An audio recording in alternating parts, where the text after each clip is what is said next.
some things he's been researching in the last years. And then after that, we will hear Darío Azzellini, a fellow researcher at Cornell University. He also has some things to do regarding the same issue.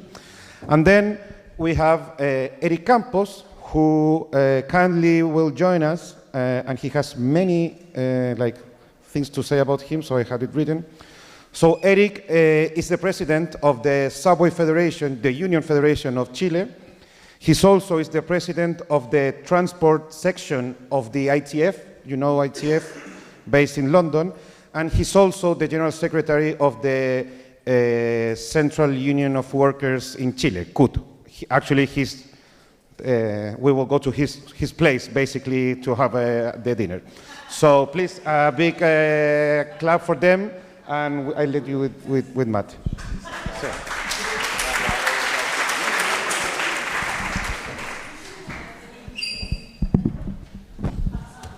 Thank you, Lucas. And I just want to thank the organizers. This is clearly a very complex event, and it's been very impressive. I've been, like Alessandra said, it's a real honor to be here to speak in this final session, and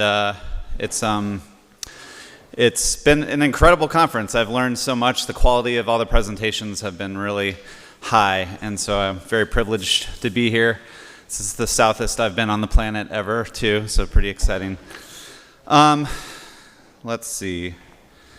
I also want to point out I'm extremely tired, which is the fault of the people I was with last night entirely, and they know who they are. So.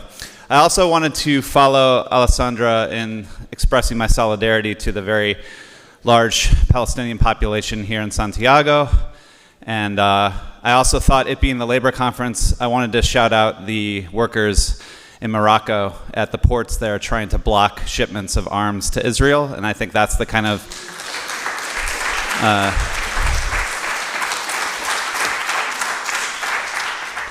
that's the kind of strategic leverage I think I actually want to talk about today. So I'm going to get into it. I want to start at somewhat of a strange example, and I want to consider a commodity that has really transformed rural life in much of the global south, and it's the motorbike. Most models are produced in China and Japan, but looking into a popular model, the Honda Dream, it has production facilities in Mexico and Germany and Thailand and China, of course. Fueled by petroleum, a colleague described this as an all-purpose workhorse of rural life. It's used to haul wood, to traverse hilly terrain, to transport barbecue equipment, to sell roadside snacks, to travel to the doctor, to display masculine status, and power, and much more. In other words, this commodity, including its fuel and lubricants, has become totally central to the lives and social reproduction of peasants and semi-proletarianized populations throughout the global countryside. And I would say the Honda Dream is indicative of a process we call globalization, or some scholars call the new international division of labor. But I think a more Marxist frame would consider the Dream a product of a truly planetary mode of production, where commodity production sources supplies from production facilities scattered across the entire globe. Now, theorization of the planetary has become pretty popular as of late.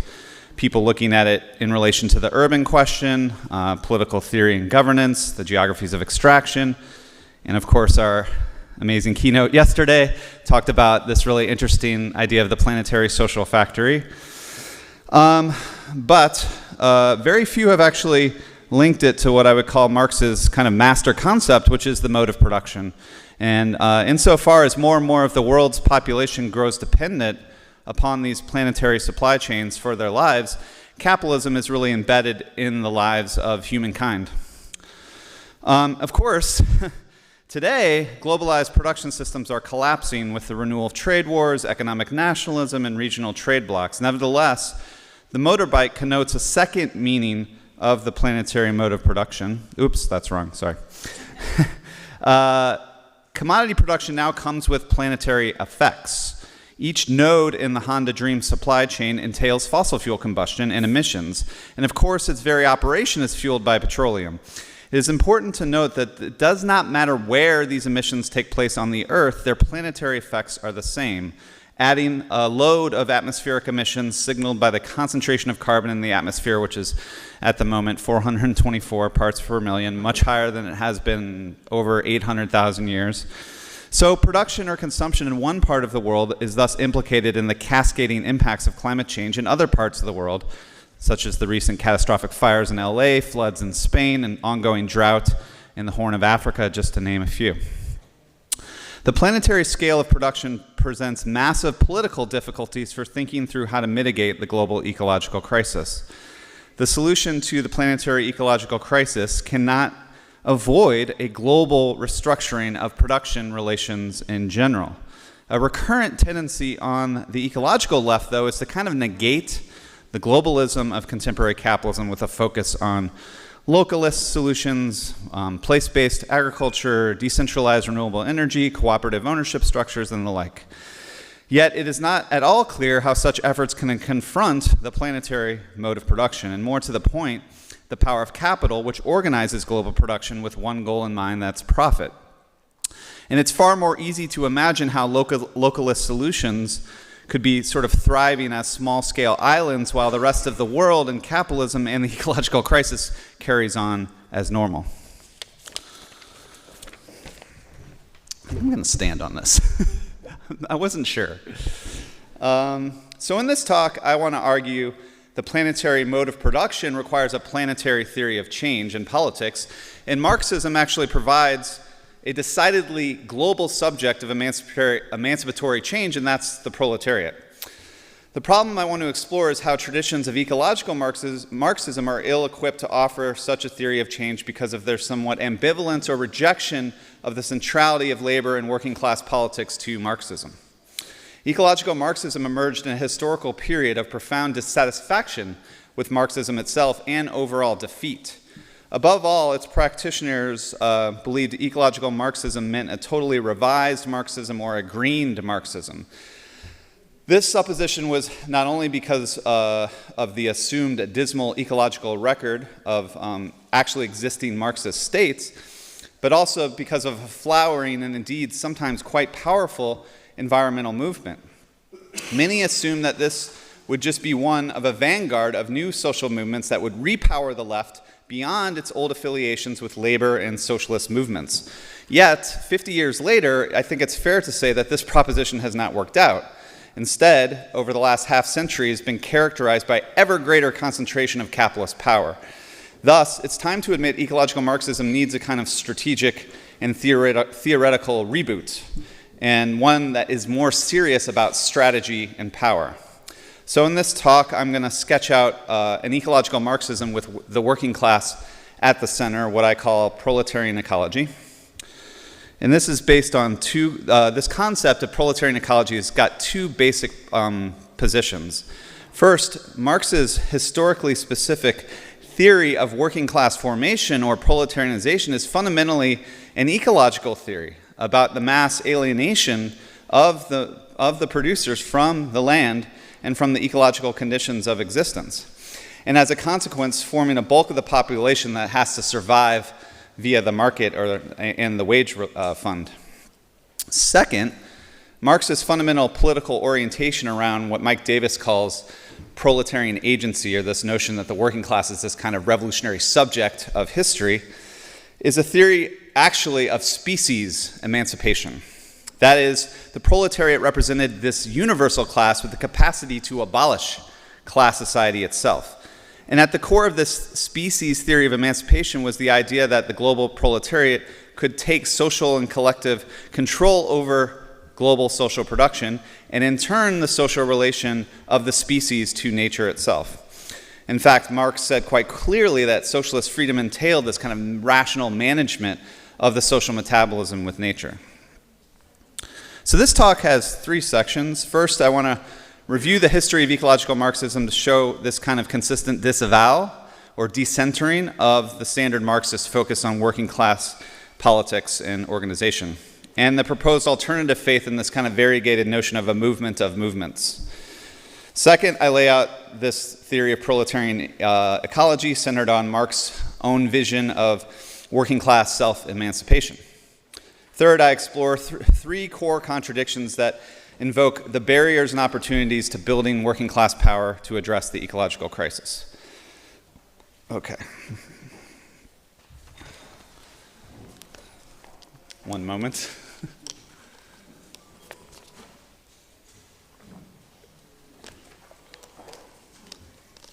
So, ecological Marxism rose out of the wider environmental movement in the 1960s and 70s.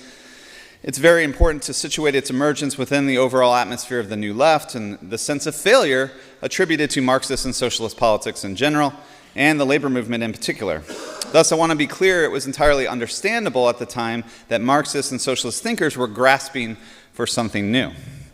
One of the most powerful and incisive thinkers of this moment was Raymond Williams. In his essay, Ecology and Socialism, he suggests, quote, "I think we are now in the beginning of constructing a new kind of politics," right? Similarly, Andre Gors argued ecological politics has to be seen as something fundamentally different than and autonomous from the traditional socialist project. So he said that the ecological struggle cannot be subordinated to the political objectives of socialism. It is for this reason that the ecological movement must continue to assert its specificity and autonomy.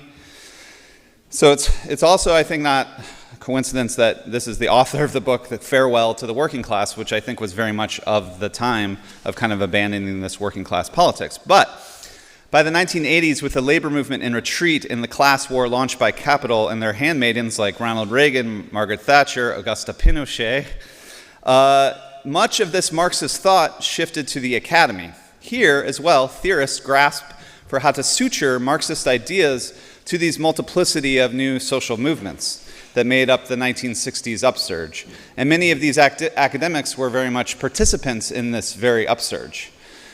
So one of the more sophisticated versions of this theorization is James O'Connor and his second contradiction of capitalism.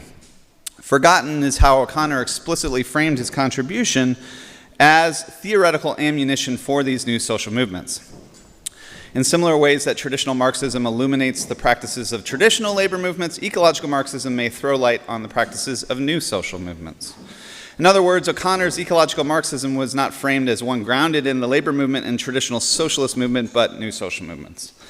Whereas old Marxism fixated on the first contradiction between the forces and relations of production, and indeed advocated a politics focused at the point of production, O'Connor offered a second contradiction based on capitalism's relation to the so-called conditions of production. And for O'Connor, these conditions were human life itself and the labor required for society, the ecological systems that underlie production, and also the kind of communal shared infrastructure underlying production. And it is this deep insight that I think has really informed a variety of versions of Marxist ecology. I think Jason Moore, Nancy Fraser, and other ecofeminists that Alessandra was talking about, that really frame ecological crisis as a crisis of reproduction, of life, of care, of ecosystems. And again, this is in many ways correct. The ecological crisis is a crisis of what Alessandra was talking about, life-making, right? The conditions for life-making, and what Jason Moore calls the web of life. But I do think this sidesteps the fact that while the crisis is surely located in the conditions of production and reproduction, it is still production, and particularly industrial production, that is causing the crisis, that is causing this crisis of reproduction. And it is not yet clear how the environmental movement, or any new social movement for that matter, possessed any kind of potential political power or strategic leverage to force those who owned capital and production to change their ways.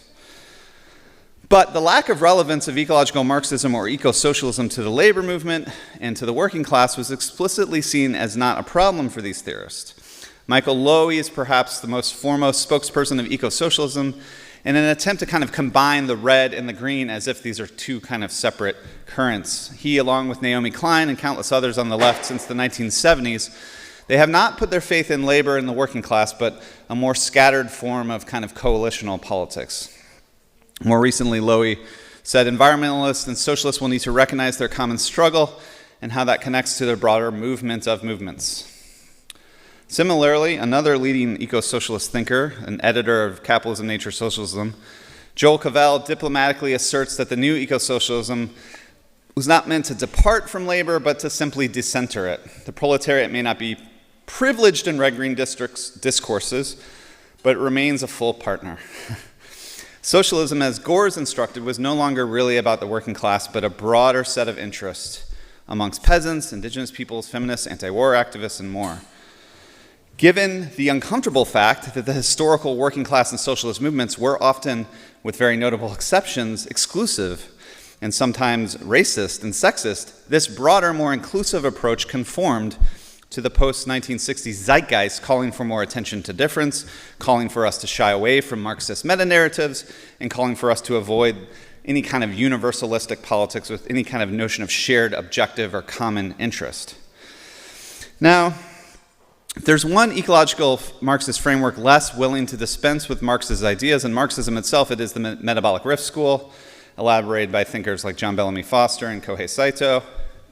In short, this school compiles deep and convincing evidence that the concept of metabolism between society and nature is central to Marx's thought, and he was particularly concerned with what he referred to as an irreparable rift between capitalist production of waste and pollution and the capacity of ecological systems to absorb these wastes.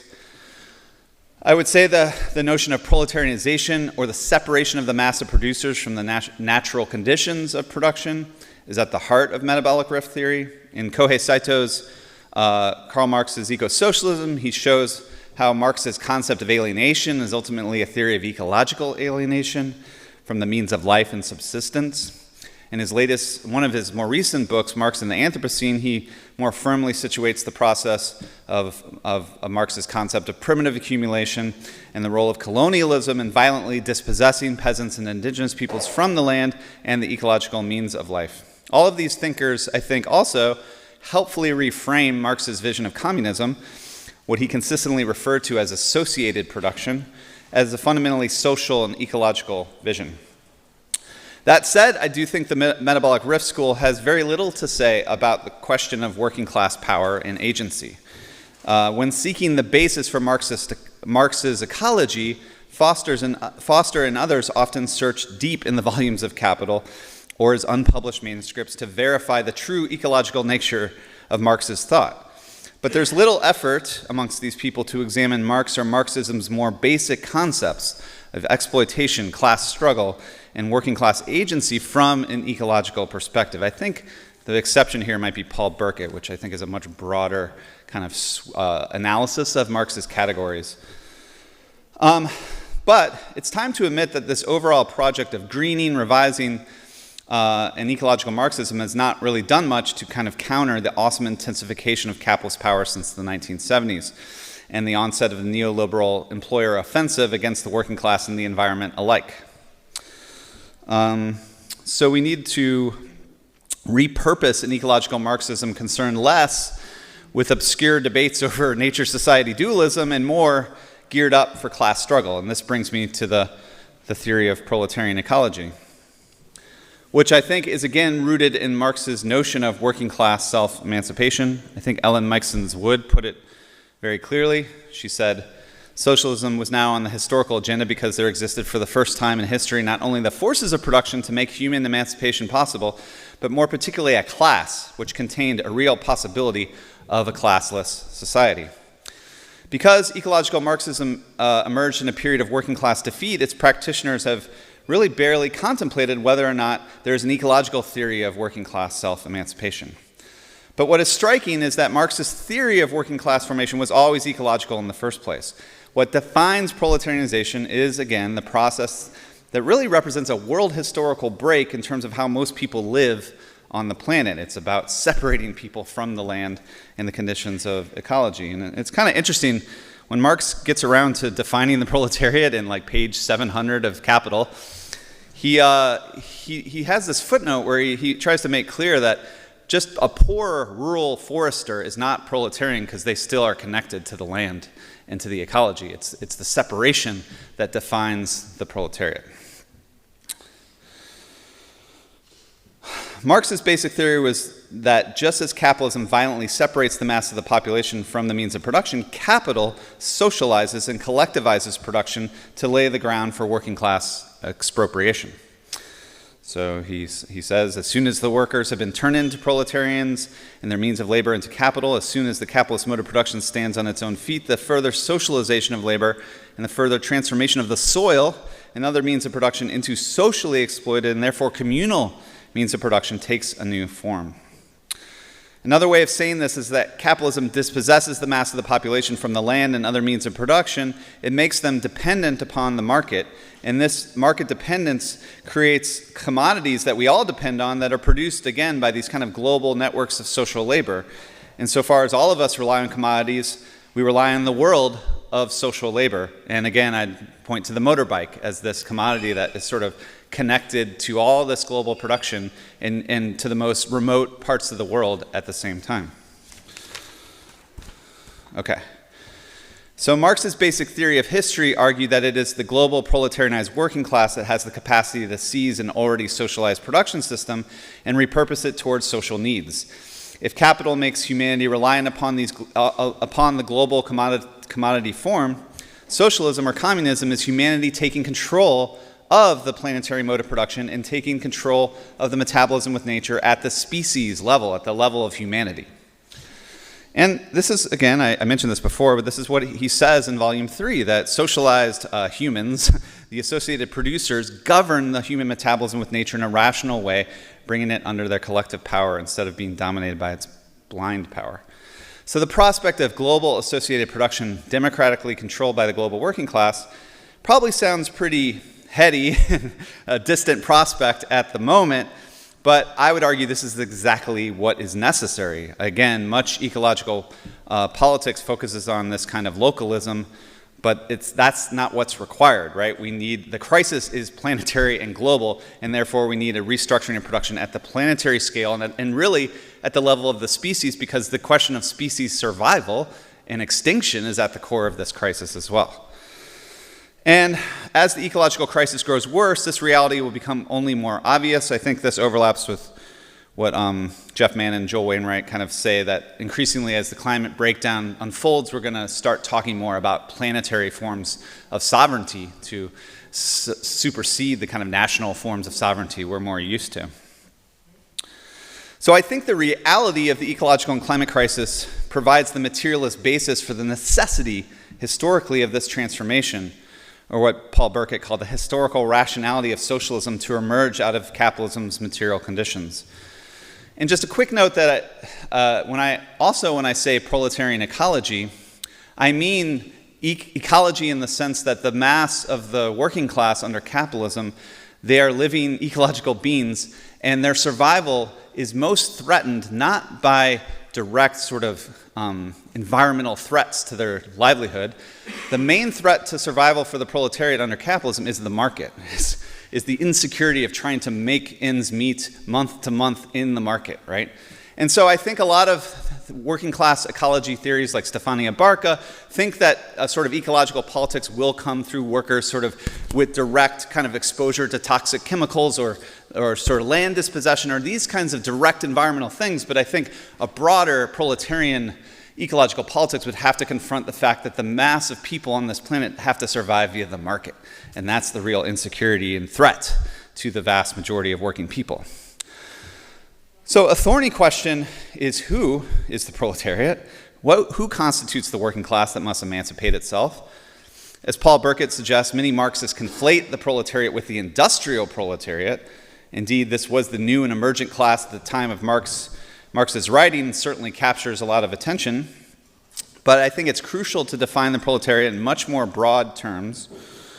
The communist organizer Mike McNair puts it that it's really the proletariat is defined by their separation from the means of production. And again, the main means of production is, of course, the land. So the proletariat includes all classes of people torn from the land and forced to survive via the market and the wage fund. That includes caregivers, household workers, people that are still dependent on the wage fund but not enmeshed in the wage relation itself, again, as Alessandra was talking about yesterday. So it includes this sort of larger planetary social factory. I also think it should include what Mike Davis calls the informal proletariat of the world. And I keep shouting you out. You gave these stunning statistics about the proportion of economies like Bolivia, something like 80%, are in the informal economy. But they are also separated from the means of production and relying on the cash nexus to reproduce their lives. So those workers in the global south, like in Lagos or Jakarta, who subsist off waste collection, petty trading and selling, for these workers, their lives are reproduced through the market just like a formal wage worker. It's this radical individualization that comes from market dependence that characterizes proletarian life and proletarian insecurity. It's also worth pointing out that really we're living through an era of kind of insane levels of mass proletarianization over the last several decades. Farshad Araigi has talked about this sort of process of global depeasantization over the second half of the 20th century. Mike Davis's work in particular highlights the role of neoliberal economic restructuring in sort of releasing countless workers into the global proletariat. Of course, we had the collapse of the Soviet Union, the massive urbanization of China that has added something like 3 billion to the global proletariat over the last several decades. The World Bank tracks the proportion of the global labor force tied to the land and agriculture, and as you can see, in only 30 years ago, 45% of the world labor force was still in agriculture, and now it's down to about 25%. In many ways, Marx's prediction of a fully proletarianized planet has come to fruition only a century or so later than perhaps he expected. And when Marx was writing, even France was mostly a peasant country, right? The proletarianization had barely started when Marx was writing. Okay. So, the proletariat is separated from the ecological conditions of existence. The proletariat represents the vast majority of the planet's population. So what? Marx's loss theory is that's what Mike Davis calls it. It's a theory about proletarian agency. It's a theory about the proletariat as the revolutionary subject of history with the potential power to challenge and even overthrow the power of capital. So I want to close by sketching out some really, I'm just starting to think through these three contradictions of working class power. I think I have this, yes. And I don't have enough time to really get into the meat and bones of these ideas, so I hopefully will have time to maybe talk in the Q&A. The first contradiction is embedded in what Marx called, he was humble when he said this is the most important thing he discovered, this contradiction between this kind of dual character of labor embodied in commodities, a contradiction between concrete and abstract labor. That is the contradiction between the concrete labor of actual workers and the abstract labor represented in the value of commodities, representing what he called a kind of homogeneous mass of human labor power. More concretely, pun intended, this contradiction is based on the fact that working class power is on the one hand ultimately based on small groups of workers, what David Montgomery called a militant minority who can agitate workers to strike and leverage this very specific and concrete power that they have. Put simply, the structural power of workers is embedded in their power to strike, withdraw their labor, and that needs to be based on a concrete analysis of what the labor historian John Womack calls the kind of strategic position of workers in the technical concrete division of labor. If workers can shut down a specific factory, dock, school system, hospital, or logistics cluster, they can, in the words of the late and legendary Jane McAlevey, they can create a crisis, right, that forces political elites to respond to this power that workers have. And again, this leverage is based on a concrete analysis of concrete labor processes and their specific choke points, right? But on the other hand, I would argue the more political power of the working class is more based in abstract labor, that is, the homogeneous mass of all workers, or the fact that the working class represents the vast majority of capitalist society. This involves a recognition that the real power of the working class is based in what the socialist Peter Kamahu called kind of mass action, or the power of the masses to organize around specific political demands. And our comrade Lenin put it, one must not count in the thousands. In these circumstances, one must count in the millions and tens of millions in terms of the power of the socialist movement. He really wanted it to be about channeling the power of the masses. And as I will explain below, the ecological crisis, I think, requires a fundamentally political resolution. So strikes waged by militant minorities alone are not sufficient, right? Without political organizations harnessing the mass politics of the working class, we're not really going to get anywhere very fast, I don't think. And just to point out, many scholars have really talked about this distinction, I think, in terms of the structural power that workers have to shut down specific production systems, and the associational power that workers can build via mass organizations like unions, parties, and more. The key historical lesson, I think, is that not one or the other is superior, or that both are actually necessary and that they can feed off each other. Like these sort of disruptive strikes can help build mass political organizations. In fact, the United Auto Workers did this incredible strike in the fall of 2023, and then very shortly thereafter started channeling their union into more political demands like a ceasefire in Gaza, right? Okay, this brings to another contradiction. I'm not even sure if contradiction is the right word here, but we're Marxists, we talk about contradictions. But, this is identified by Lenin well over a century ago, and it's a contradiction rooted in the separation between the political and economic and capitalist society.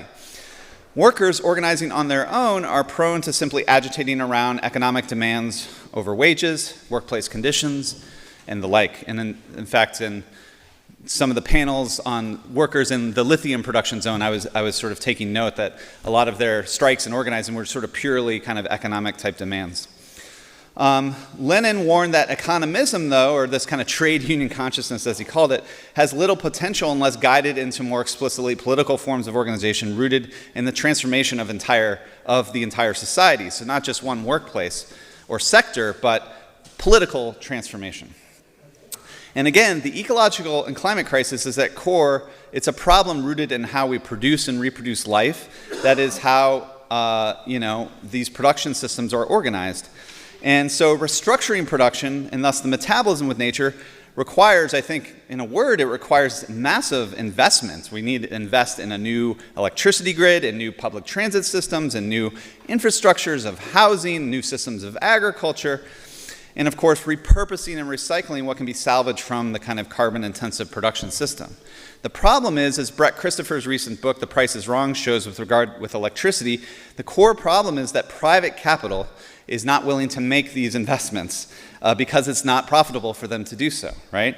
So that's why this crisis is fundamentally a political problem, because it requires a political demand that these investments have to be made despite not being profitable.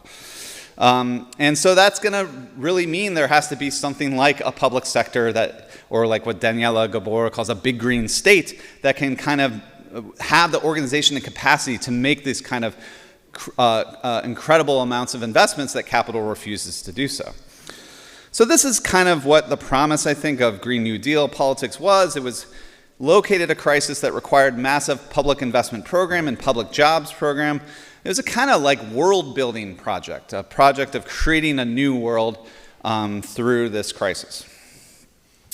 And as Lenin would instruct, the political nature of the ecological crisis requires political organization. The mass power of the working class must be organized via things like a party, and that is able to articulate an ecological program attractive to the masses of working people. But given the planetary mode of production sketched out above, the party form might not even be the most important Marxist form of organization we need to learn from historically. I would suggest the international form, the first, second, even the third international, I think shows us a model in which power can be scaled up beyond the nation state to a kind of planetary working class and socialist power.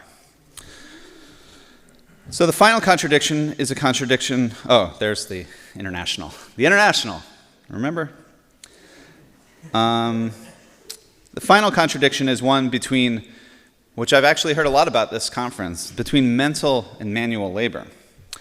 Given solving the ecological crisis is a problem of production, and particularly industrial production, the industrial and blue-collar workers who stand to benefit from this world-building project are actually the workers who most likely virulently oppose environmental and climate politics. So this is a big problem.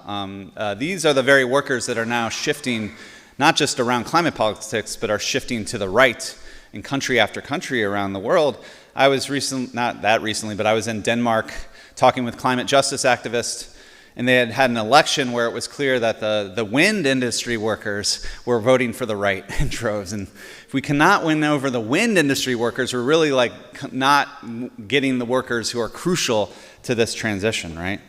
In Germany, too, industrial workers are recoiling from this kind of liberal technocratic form of climate politics that attempts, I would argue, shift the cost of the green transition onto the working class. Germany has this proposed policy to kind of force people to buy a heat pump in their home and things like this.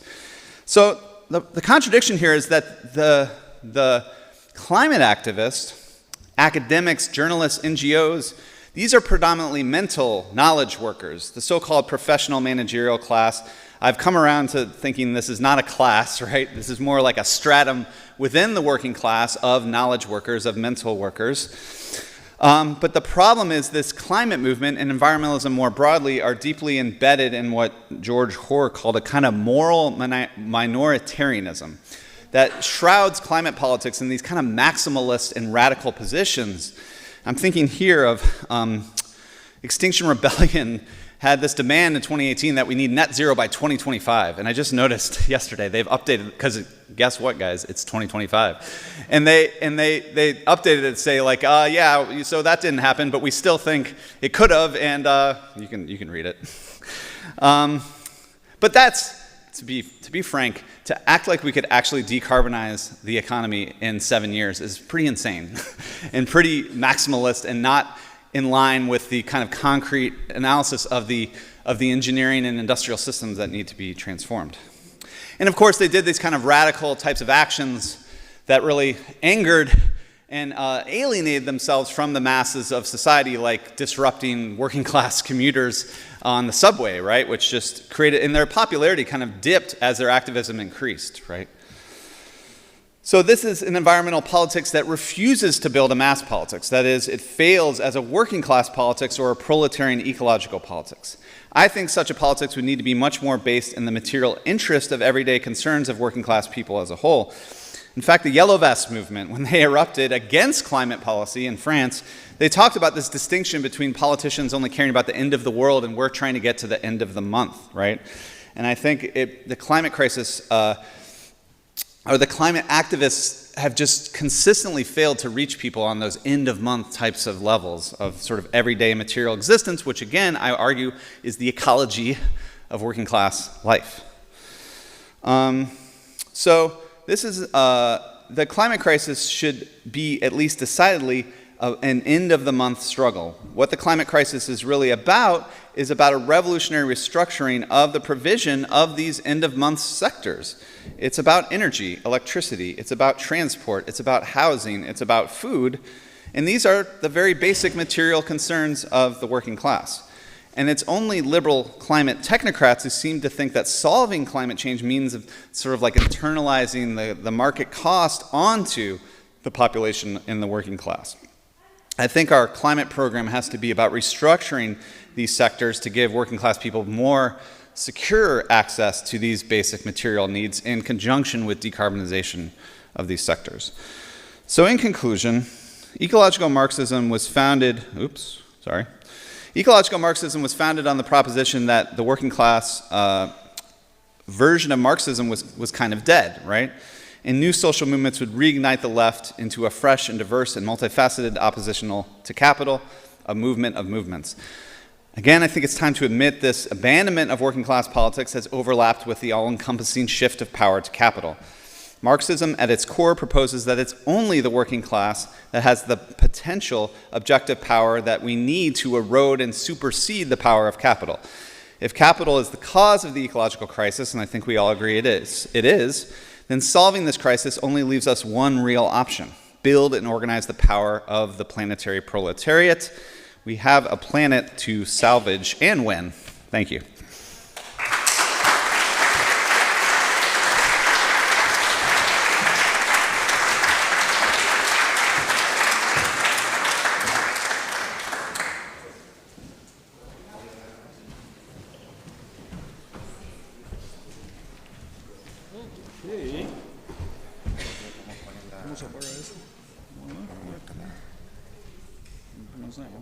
Es que la primera es de la conferencia, sí.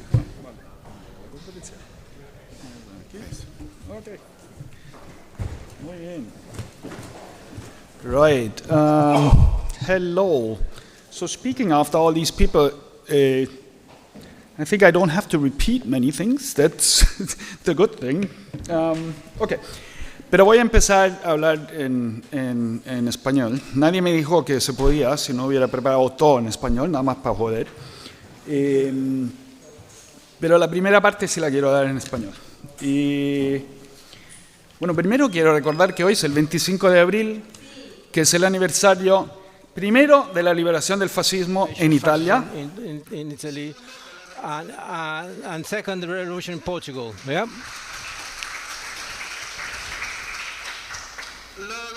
Then, obviously, I would like to talk about one of the keynotes in the conference. I thank a lot the organizers, and I'm very emotional. So if I start crying, I'll start crying when I get emotional. And because Chile has always been part of my life. It's the first time I am in Chile, but always, however, it's always been part of my life. I was born in '67 from an Italian family in Germany. I remember still the coup in Chile because it was a political family, not militant, but I always grew up thinking that you have to do the right thing even if it doesn't correspond to the right thing. I always had partisans in the family, so it was a clear message. I remember the coup. I remember while my favorite uncle was listening to Inti Gimani from morning to night. They exiled in Italy too, and I have family in Argentina, as probably every Italian does. So I've heard or known about the dictatorship in Argentina and Chile, and when I changed to the end of the 80s, I met Isidoro Bustos, who was the administrative director of the Ministry of Justice of Allende. I met him, and we were very close. He wasn't at the coup, but he was thrown in jail and 2 years in a concentration camp in the desert up north till the church managed to get him out from there. His couple partner Mireya was part of the nationalization of the copper in the ministry, and Isidoro was we were very close friends, so we get to know my family. We visited in the south of Italy, and he couldn't go into the sea. He couldn't go more than 30 centimeters because he was taken, hanging from a helicopter, without cutting him loose. So he was interrogated for 2 days, tied up to a chair, blindfolded, with a translator, because who were interrogated, they were English. Gringos they were. So I knew other exiles, very close friends of Mural and the Patriotic Front, Manuel Rodriguez and others, up until a daughter of Mapuche exiles in Berlin, Rapera, part of a youth collective, some many years ago, when in the start of the 90s in Berlin, and uncle is the one who did the hunger strike 2 years ago in Walmapu, and his family continues to fight. Why am I telling you this? Well, now I go into English because I have the speech in English. Well, memory, I think, is important, and particularly in times where the right wing wants to erase this history and erase memory. Wrote in his thesis 12 on the concept of history, the subject of historical cognition is the battling, oppressed class itself. In Marx, it steps forward as the final enslaved and avenging class, which carries out the work of emancipation in the name of generations of downtrodden to its conclusion. Social democracy contented itself with assigning the working class the role of the savior of future generations. It thereby severed the sinews of its greatest power.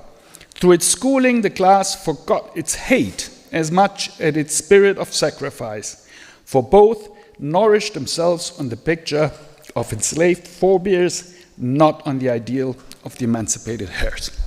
And I think that's very important, and we should keep them in mind. And I think it's not difficult to understand that for any Latin American, because this is the reality here. But in the global north, a lot of that got forgotten. Okay, so I will not stick to a purely academic and neutral presentation, as you probably know already. So beyond the fact that I don't think that there is anything like neutral academia. And I also don't think that we live in times in which we can afford not to take a position. So social sciences have been under attack by the right for many years. The freedom of speech, academic freedom, universities themselves as a place of critical and socially useful research are under threat. And this, I have no illusions. The majority of research and work done at universities does anyway not help the poor and oppressed, on the contrary, but that's a different debate for now. So today I will be arguing in favor of putting work at the center of our thinking about sustainability and just transition. And there are multiple reasons for doing that.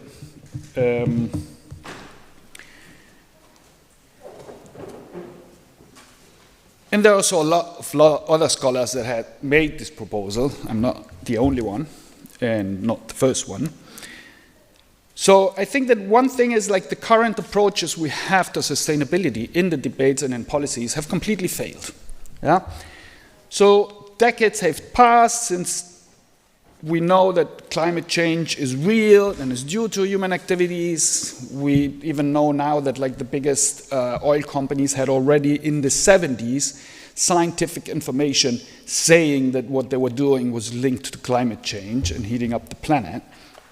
The first climate conference, first COP, so the first conference of the parties took place in 1995 in Germany. And I was there and I was driving the truck of the demonstration we made asking for better climate policies. The first agreement on emission reduction was the Kyoto Protocol signed at COP3 in Japan in 1997. Many more agreements followed. We're meanwhile at COP29, and the results of all that are really more than meager. On the contrary, according to the IPCC, so the Intergovernmental Panel on Climate Change, the anthropogenic GHG emissions in 2019 were about 12% higher than in 2010 and 54% higher than in 1990. The annual growth of emissions, so when we should be like lowering emissions, but from 2010 to 2019 it was still 1.3% growth of emissions every year. 42% of all historical cumulative net CO2 emissions since 1850 occurred between 1990 and 2019. Yeah? We have to keep in mind that it's not something that disappears, it accumulates. Yes? It's not that it's gone after a year. So there were several agreements were in place to stop or mitigate climate change, and it didn't really do anything. On the contrary, in 24 last year, the global average temperature surpassed the critical threshold of 1.5% above pre-industrial levels for the first time, the limit that the Paris Agreement had established in 2015 to prevent increasingly severe and potentially irreversible climate impacts. The debate on sustainability has been going on for more than 30 years without leading to any more sustainable societies. So, in all these discussions, in the policies around it, etc., have always focused the socio-ecological transformation on consumption and production. With like proposals, as the solution is always like circular economy and technological progress. This is like the mantra we hear every day. The prevailing narrative suggests that the technological fix will render production sustainable, solving the climate crisis and resource overconsumption through future innovations. So, for instance, they have put billions of dollars into the carbon capture and storage technologies, which a UN expert commission has recently criticized as technologically and economically unproven, especially at scale. Similarly, despite decades of investments in fusion power since the 1940s, there's no fusion reactor that has ever achieved net power generation. And they threw billions and billions into that. On the consumption side, the focus has been on recycling and the circular economy. So we've been all throwing our yogurt cups and bottles and cardbox and whatever and recycled that. But the use of non-renewable resources continues to increase, and it's increasing faster than the circularity rate of recycling. So the circularity rate, the proportion of materials used in a circular manner relative to the total material use, increased only marginally from 10.7% in 2010 to 11.8% in 23. So this is for the data for the European Union. So this slow progress makes it clear that like the goal of the European Union, for example, to have like 100% circularity by 2050 is absolutely an illusion, is delusional. So while obviously technology and recycling are important for the transition, I'm not like saying they're not, but it's pretty obvious that, and they have proven insufficient to be standalone solutions to this crisis. And I think that the focus is also not enough to achieve the necessary change, necessary systemic change. So why, again, put work at the center? And here I'm going to probably repeat a few things you heard already from others. So first of all, we live in work-oriented societies, where work is regarded the primary means of fulfilling individual and social needs. Work plays a central role in all processes of transforming nature, as Marx told us, in mediating humanity's relationship with nature, serving as the key economic mediator, as he said, between the society and nature. So he argued that Marx argued that the labor process is, I'm citing him, an appropriation of what exists in nature for the requirements of man. It's the universal condition for the metabolic interaction, Stoffwechsel auf Deutsch, between man and nature, the everlasting nature-imposed condition of human existence. And it is therefore independent of every form of that existence, or rather, it is common to all forms of society in which human beings live. So, another reason is, and Alessandra spoke about that yesterday, climate change, along with adaptation and mitigation measures, is already significantly reshaping the world of work. It's not that, I mean, even if we don't talk about it, it is already happening. Like the influence of the weather, or deindustrialization, de-skilling, re-skilling, increasing frequency of extreme weather events, heat waves, droughts, floods, etc., that obviously affect any kind of not just agriculture production, construction, everything. Workers and working class communities are also affected disproportionately by the consequences of climate change, facing health hazards in the workplace, environmental degradation in the living environment. Ian Angus, I think, and Simon Butler have shown this very well in their writings. Also Bell. So workers and working class communities must collectively assume a central role in defining and driving the socio-ecological transformation, because neither the state nor private capital embark on a socio-ecological transition with the necessary scope, speed, or commitment to social justice. I think that we can meanwhile assume that even no one else beyond workers and communities has a real interest in a just transition, and not even in an ecological transition. I mean, the governments of the richest and historically most polluting countries have told us during decades that there isn't more money to invest into the transition, and then there's suddenly hundreds of billions to spend on arms and wars.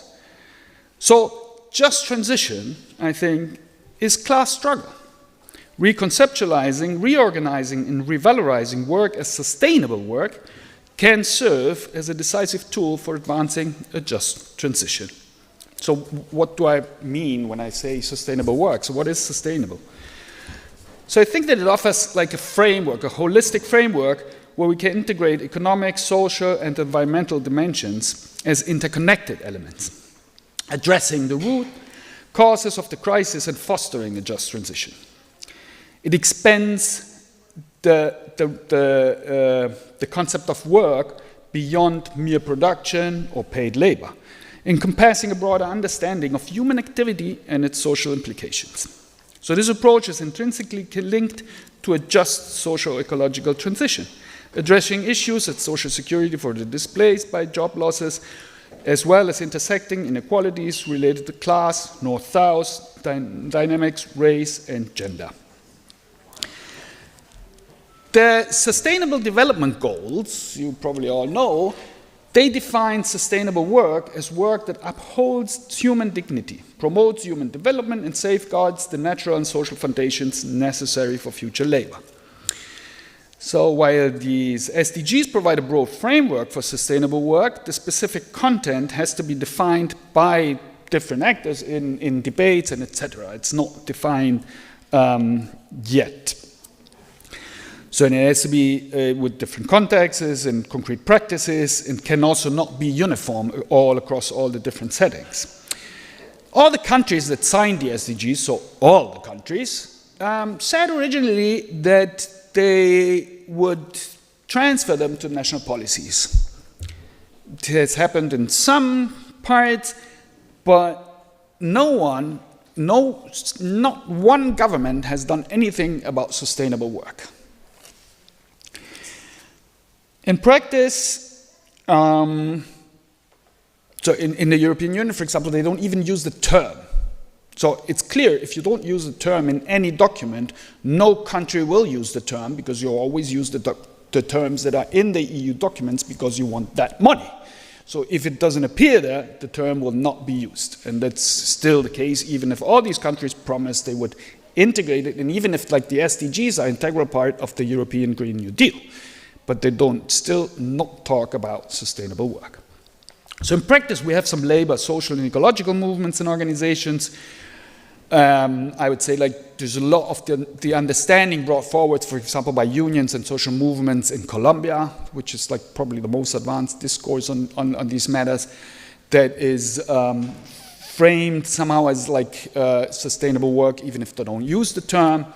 We can look at Spain or France. I think that like the Ecologistas en Acción in Spain have like a very excellent debate where they don't use the term, but they get to a similar concept as in sustainable work.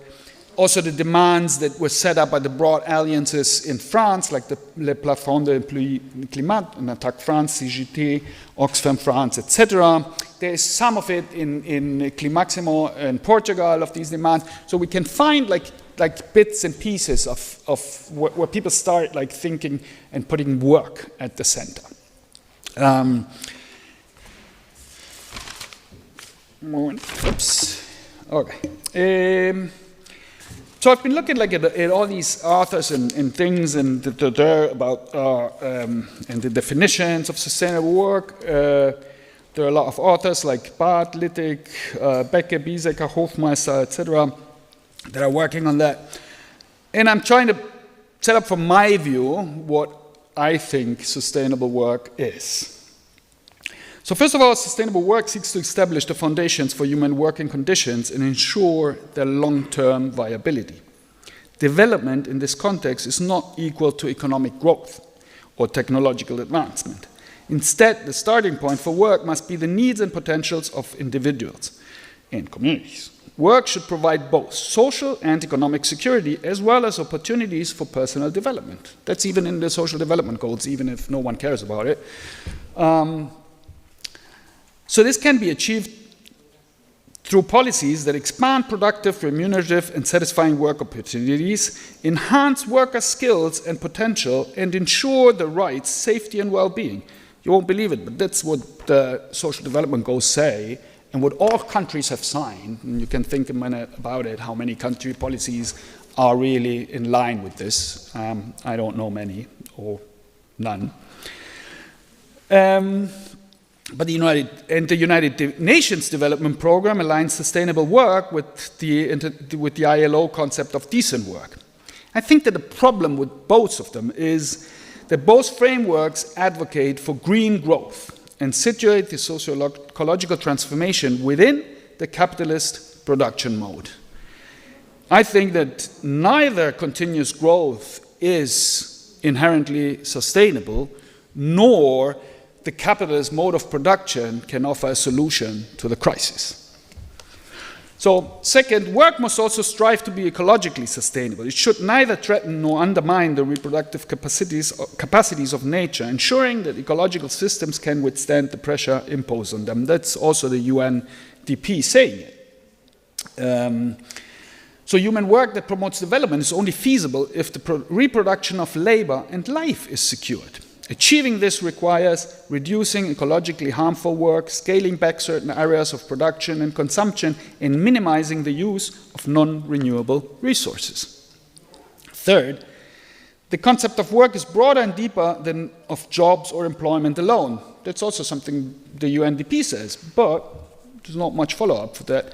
So sustainable work redefines and expands the notion of work by rejecting, that's now my definition, the artificial distinctions between productive and reproductive, commodified and decommodified, formal and informal, paid and unpaid work, and all these distinctions that exist. A socio-ecological transformation must also address the transformation of the work-oriented societies, aiming to overcome the separation and hierarchical valuation of different types of work, while analyzing the interdependencies. So we also have like the whole, so it's also an important question because the jobs we need are the ones that are less valued today in society. So this makes no sense. Yeah? The economic, fourth, the economy, the social dimension and nature are not separated spheres to which sustainability can be applied one by one. Yeah? The primary goal of sustainable work is to preserve opportunities for reproductive and productive interactions among people and between people and nature. So this holistic approach underscores the interconnectedness of these domains. Fifth, the challenge lies not only in adopting more energy and resource-efficient work practices, but also in transforming the social organization of work itself. This involves addressing the global division of labor, the relationship between commodified and non-commodified spheres, income inequality, social recognition, the distribution of work, job and income security, the reduction of working hours, work-related mobility, work systems, social production-reproduction relations. And many of these issues are central to discussions on just transition. And just to add something to Matt, he said like the politicization, the separation from the land. Well, in Latin America, there are a lot of cases where the politicization happens without the total separation of the land, because you can't live neither from the proletized activity alone, nor from working on the land alone. So you see the whole palm industry, for example, in Ecuador and in Colombia, palm oil industry lives of like these people work all day in the palm industry, but they all have a little piece of land that they work on to have their food. And this is like pretty widespread. So it's not necessarily anymore like this image that was depicted. So the North-South question is highly relevant.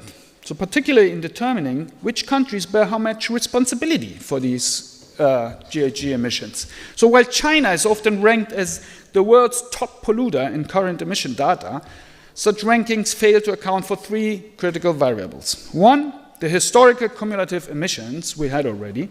Second, the origins of the emissions. And third, the per capita emissions. Yes, incorporating these factors reveals a significantly different picture of these responsibilities. So looking at the historical cumulative emissions, so it means so all these emissions, obviously, they accumulate in the atmosphere and continue contributing to climate change.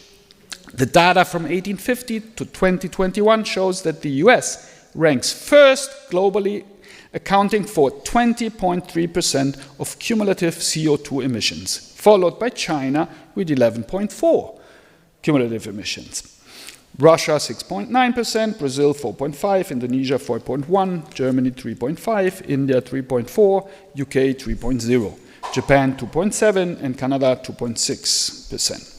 So the historical perspective highlights the disproportionate contribution of industrialized nations to these global emissions. The per capita emissions, so when cumulative emissions are adjusted relative to the population size, China, India, Brazil, and Indonesia do not even appear among the top 20 emitters in the world. These four countries, which collectively represent 42% of the global population, were responsible for 23% of the cumulative emissions from 1850 to 2021. In contrast, the 6 countries from the global north on the list, so was the US, Russia, Germany, UK, Japan, and Canada, represent 10% of the world's population and accounted for 39% of the cumulative emissions during the same period.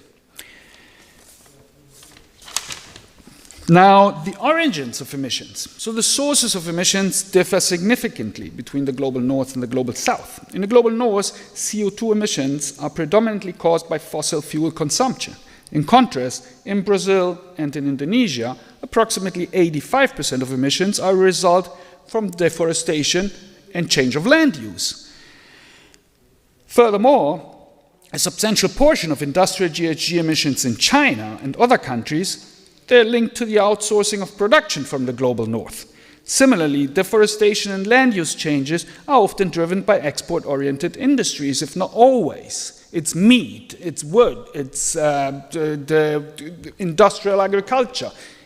Meanwhile, it's even most of the times companies from the global north doing it in the global south. So this further complicating the attribution of emission responsibility. So it's hidden. We have to look like really better at it. So finally, GHG emissions are also a class issue. Between 1990 and 2019, the bottom 50% of global population contributed only 11.5% of total emissions, while the middle 40% accounted for 40%, and the top 10% were responsible for 48% of the global emissions.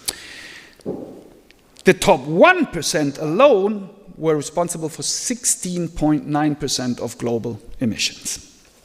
So this means that 77 million people emitted 50% more GHGs than the 3.8 billion people, which are the bottom 50%. And the emissions of this 1% are growing much faster than of the rest of the population, world population. So the top 10% in the US contributed 140 times more GHG emissions than the bottom 50% in sub-Saharan Africa. In every country, and I think that's important, it's not just a north-south issue, In every country, wealthy people are responsible for much higher emissions than lower social strata. In Europe, the top 10% are responsible for 6 times more emissions than the bottom 50%. While global inequality between countries has decreased since 1990, inequality between income groups within the same countries has intensified and increased. So therefore, the struggle against climate change is and has to be, and I say it again, a class struggle. The Brazilian ecologist Chico Mendes, who was killed like in the late 80s, said once, ecology without class struggle is gardening. Yes, and that's, I think, very true.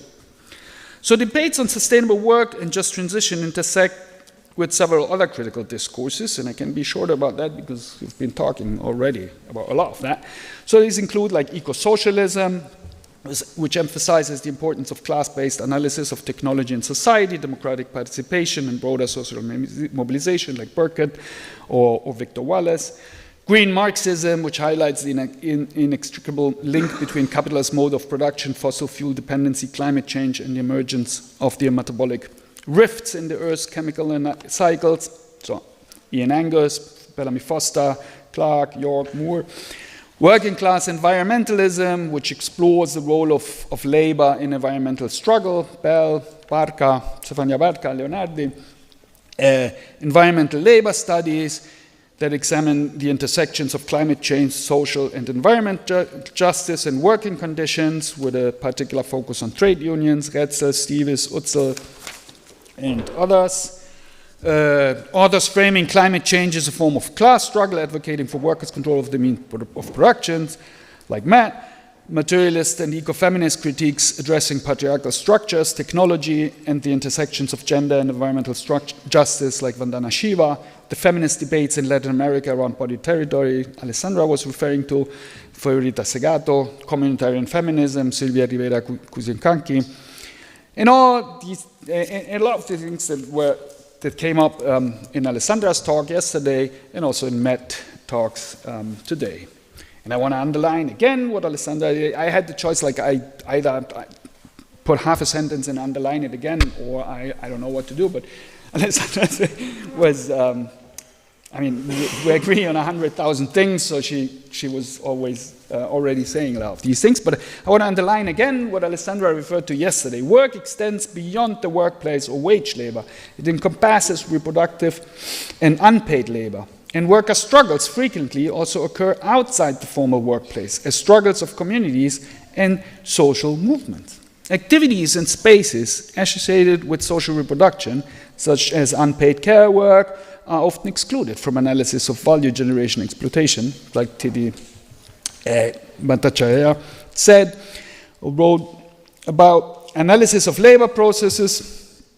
Labor regimes and exploitation remain incomplete if they exclude the artificially segregated sphere of reproduction, which is indispensable for a comprehensive understanding of capitalist dynamics.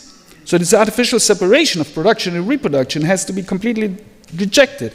Marx noted already that there one, labor power, after all, is reproduced only to be exploited anew by capital. So it's part of this capitalist cycle. It's not separated, it's not something different. Reproduction is integral to and benefits the capitalist mode of reproduction, of production. It is framed as a private responsibility of workers who must bear its costs. The cost of reproduction directly influences the price of labor power, while the cost itself is shaped by various factors, including access to healthcare, education, social security, affordable housing, transportation, etc. So unpaid work, and again, Alessandra said it yesterday already, unpaid work in community spaces are not only sites of value generation, and under capitalism, obviously exploitation, but also spaces of class formation and collective struggles driven by shared experiences of marginalization. So I did a lot of work, and I've been like almost 10 years in Venezuela. I did a lot of work in the barrios and communities in Venezuela. People identify through the commonly experienced marginalization in these neighborhoods that are not connected to whatever public transport, have problems with infrastructure and etc. And the collectivity and the class consciousness comes out of the struggles for the access to transport, to water, for the garbage car coming, etc. That's where it's much more building the class and the class consciousness than the concrete workplace that in many cases might be even informal or whatever. So I think that it is a very important point. And it's interesting because if we look at most unions in Latin America arguing about climate change don't argue only for workers, they argue for workers and communities, always, usually.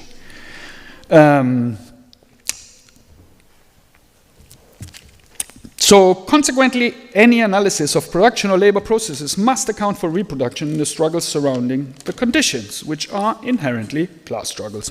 As we know, Elena has written about that, Stefania Barca, Bhattacharya, Lisa Vogel, and Alessandra also. So what I mean, in a dominant discussion, and I think this is a good example how this shift is going in the real world. So in the mainstream discourse and policies, work within the social ecological transition is often framed as green jobs within a green economy.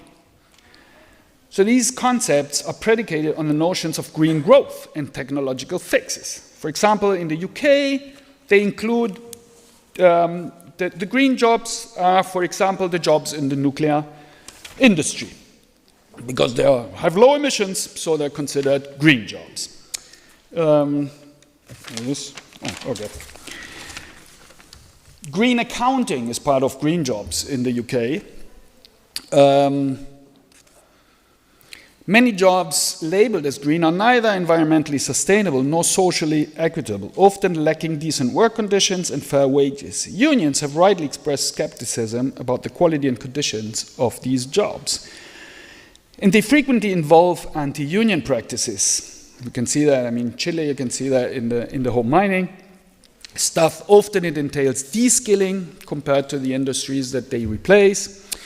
Furthermore, green jobs are often stratified with a small number of highly skilled positions overshadowed by a majority of low-skilled roles in areas such as waste management, recycling, park maintenance, etc.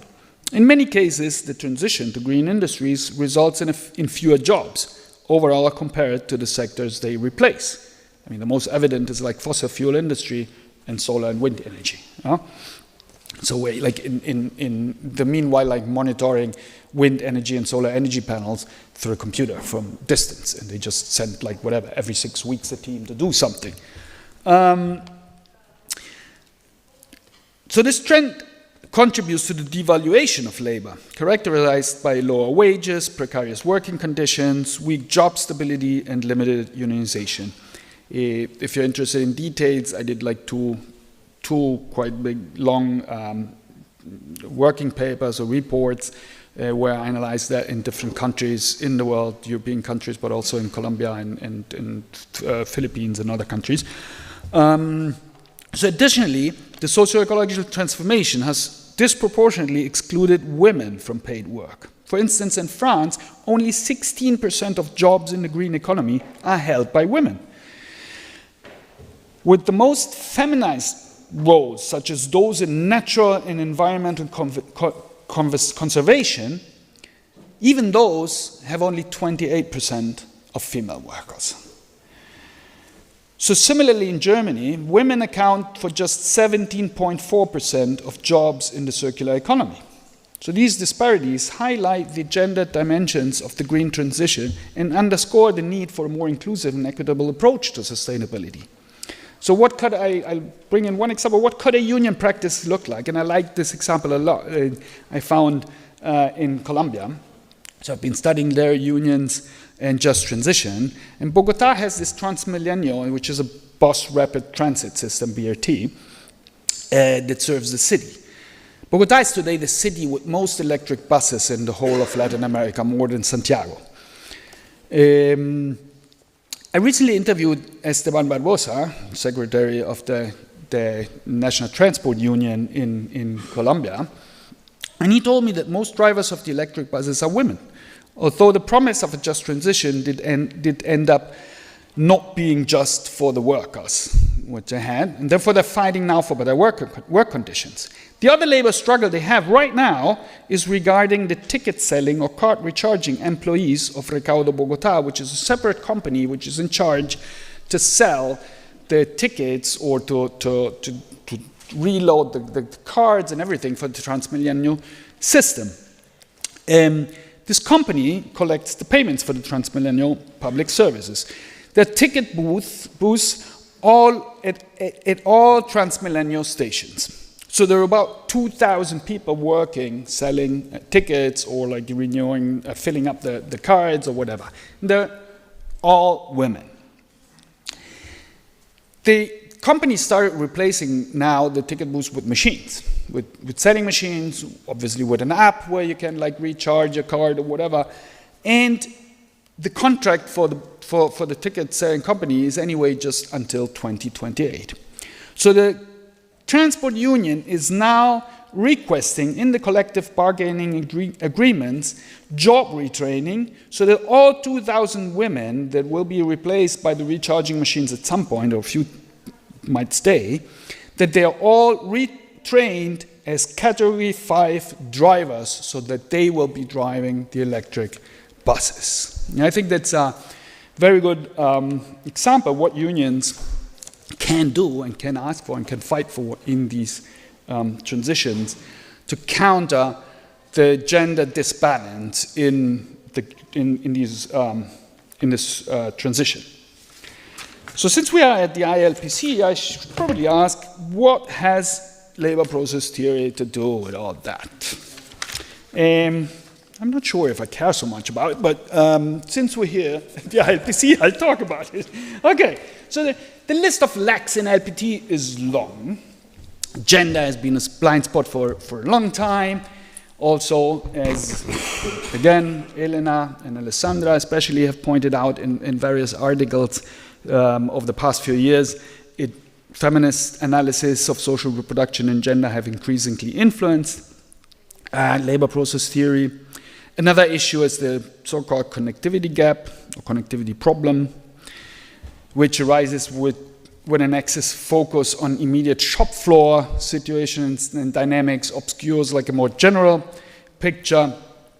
Again, Elena and Liam have been working on that and pointed it out, as well as the nature deficit that is there. They use, for example, the example of the global value chains, where, I just quote you, despite 30 years of research on global value chains, the appropriation of nature in general and natural resource industries in particular remain marginal, both theoretically and empirically. There is a parallel ecological deficit in labor process theory and a lack of applied research on natural resource industries. So several scholars have proposed ways to account for the influence of nature on labor processes in specific contexts. Building on the critique of the nature gap in LPT and global value chain analysis, Elena and Liam, and Abaglioni and Liam Campling, have developed an analytic framework for studying natural resource industries as global value chains. Drawing on Marx's understanding of labor as a central mechanism of metabolic interaction between humans and nature, they argue that the labor process transforms nature into natural resources, serving as, got lost. Okay. Further, they link also the exploitation of the production process to social reproduction and the transformation of nature into use value. So they highlight how the constant mediation between human and non-human nature through labor regimes underscores the materiality of the body, the necessity of social reproduction for production, and the use of bodily characteristics to segment and divide labor. So this connects social reproduction and the transformation of nature directly to value extraction. Continuing this line of inquiry, again Elena, systematizes the relationship between the labor process, ecology, and social reproduction at an abstract level. She advocates for analyzing the labor process as an ecological process, emphasizing two key dimensions, and I quote, the materiality of the labor process and its inherent socio-ecological indeterminacy.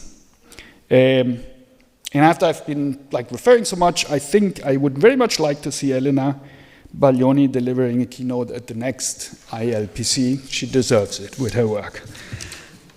I'm going to list a few research questions. I think that what does this mean for our research? So drawing on the principles of sustainable work and engaging with critical debates within labor process theory, as well as the multifaceted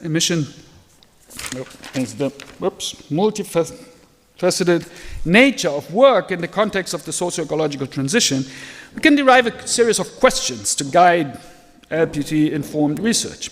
The questions, while partially overlapping, are interconnected and cannot be addressed in isolation. It does also not mean that you have to have always all questions. It depends, obviously, on the context. But the important thing is that we always have a holistic view and not just one by one. So below I will outline some key areas of inquiry where the investigation would demand to integrate ecological and social dimensions into the LPT framework, offering a comprehensive lens for analyzing work in the era of socio-ecological transformation. So integrating nature and ecology to the LPT framework could raise the following questions. How does capital appropriate and subsume nature? What are the natural, technological, economic, social, and political obstacles and limits to the appropriation? How are nature and workers affected by the appropriation of nature through capital? How about the ecological sustainability of the whole production process, from the natural resources and energy consumptions to the workers' bodies and final product? How does climate change affect the workers, the labor process, and the labor relations? For the study of work within socio-ecological transition, I think that the following questions are pertinent depending on the specific context. So which sectors are experiencing job losses due to social ecological transformation? How are the workers affected in terms of reskilling, de-skilling, or upskilling? In which sectors are jobs increasing? And are these increases sustainable in the long term? Because there's a lot of planning about the socio-ecological transition that you look at it and you think, who had this nonsense idea? Don't they know anything about the labor market? For example, all these plans that all countries have that they say, okay, we're going to turn into ecologically sustainable all buildings, 2 million buildings a year. And then you think, okay, so first of all, what are you going to do with all the stuff you take out? Do you thought about recycling, or you want to create another environmental disaster with that? Second, where are all these workers coming from that are supposed to do this ecological modernization of the buildings? Where are they coming from? And where are they going after 8 years when they finished? Which company would start doing this when they exactly know that after 8 years they won't be able to continue the same thing? So so who's losing jobs and who's gaining new employment, particularly when considering intersecting characteristics such as gender, ethnicity, nationality, age, and geographic location? How do divisions of labor based on these characteristics reflect broader societal structures and state policies? Are newly created jobs socially sustainable, particularly in terms of income, social security, and retirement benefits? Are these jobs ecologically sustainable, or do they contribute to or hinder the structural transformation of a work-oriented society? Questions regarding the reproduction in the context of social ecological transitions include: how do workers reproduce themselves, and how is reproduction affected by climate change and shifts in paid work? What roles do gender, family, community, and the state play in shaping the reproductive labor? What are the socio-economic impacts of company closures on large-scale job losses on the local working class communities? And I'm coming to the end, almost. So considering the effects of the politics of production, it is important to investigate the administrative regulation of work. For that, the concept of politics of production needs to be broadened beyond a narrowly defined system of industrial relations. That's Simon Chop, who I just quoted. So how do national and supranational laws, agreements, taxes, tariffs, and subsidies influence production processes and labor relations? What is the ecological dimension of work regulation? How do eco-taxes, subsidies, and climate-related measures affect production and labor processes? Analyzing workers' representation and conflicts in the socio-ecological transition requires extending the view beyond traditional union structures to include also other forms of workers' organizing and popular and social organizations and movements. In this context, the following questions are relevant. How do unions negotiate or respond to socio-ecological changes? And how is workers' representation organized in the new workplaces and sectors? Do unions collaborate with other social movements and organizations advocating for just transition? How do popular movements and organizations incorporate workers' demands? And to what extent are workers and their communities engaged in broader social struggles? So this list is not exhaustive, nor is it intended to be universally applicable, as I said before. So, however, I think that like doing more research in this direction could provide a robust foundation for examining the complex interplay between labor processes, ecological sustainability, and social transformation. So, again, what is to be done? Are the necessary measures possible while maintaining the capitalist mode of production and the resulting social model? I don't think so. System change, not climate change, is therefore much more than just a slogan. The challenges for workers and communities are huge. It will not be sufficient to focus on social ecological transition while the countries of the global north enable genocide, spread wars and destruction, remilitarize production and societies, and reproduce the structures of exploitation, dependency, and extractivism, but painted green with the new technologies or new mining or new whatever. Workers and communities, as a collective subject, are potentially the only ones who have a real interest in overcoming the working society, as much as they have an interest in sustainable and non-polluting production. And if they don't take a central role in defining and practicing the transformation, there will be no transformation.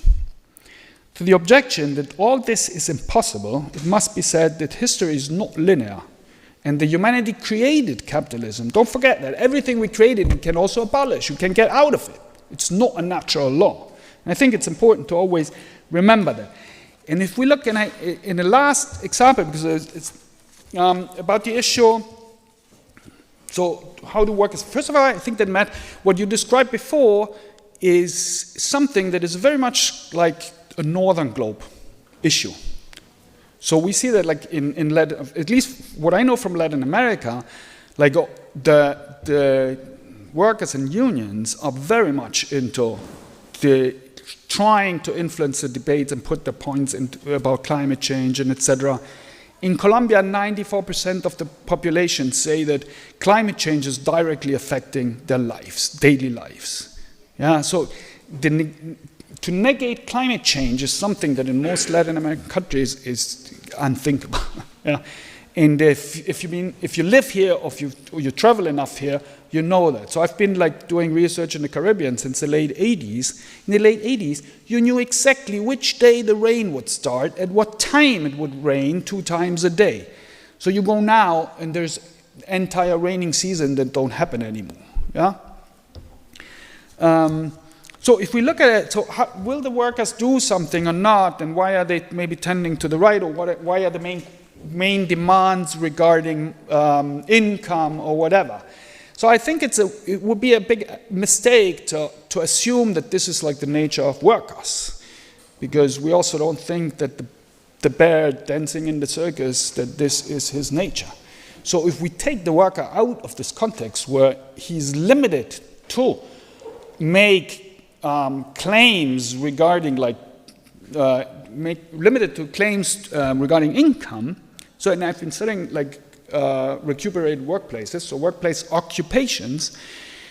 And once the workers have complete control, you see that a completely different and wide range of issues become central.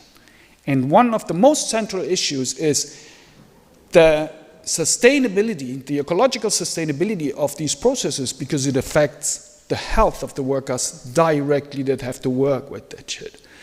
The issue is obviously if you're in a structure where you don't have not much influence or any influence on this issue, repeating every day that the work will kill you is not a very nice or happy situation. That's why I think the requests are more in the frame that is officially like given or allowed. But as soon as this frame breaks away, we can be sure that the collective consciousness of workers is there, and they know what they want, and they know also very well what they need.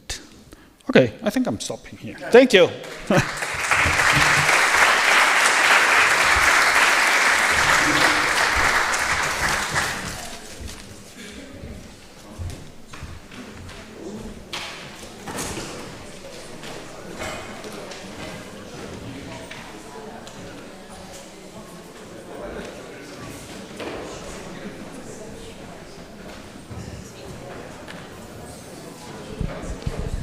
So now we're going to continue with the intervention of our discussant, Eric, please.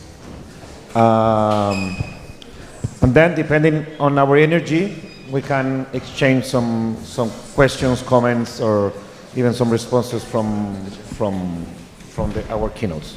So, Eric, por favor. Bien, muchas gracias por la invitación. Thank you for the invitation. For me, it's very pleasant to be here with you. I'm not used to these academic settings. I will make brief comments on the general aspects which I saw in both presentations, and which has a lot to do with a world debate that we're having in the trade unionism at all levels.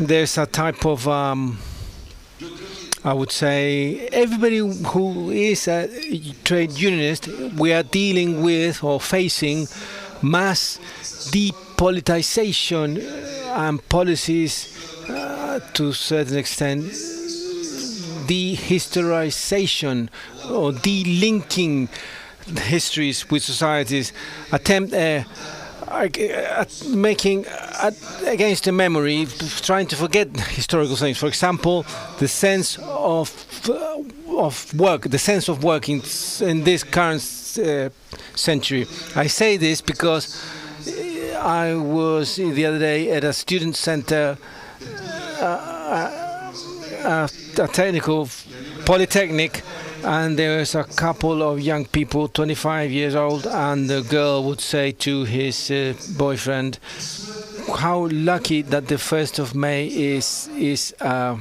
holiday, no work. And sounds very anecdotic. I said, whoa, there's such an operation here in the social awareness, social conscious. Even these 25-year-olds don't know that the 1st of May is the day of the worker. And I say this because you get the impression that we have to rethink what was thought as known. There's a saying here in Chile, what is learned is forgotten, because you don't mention it. That is goes the saying, how the saying goes. Some things that are known, but we have silent on, so we forget them.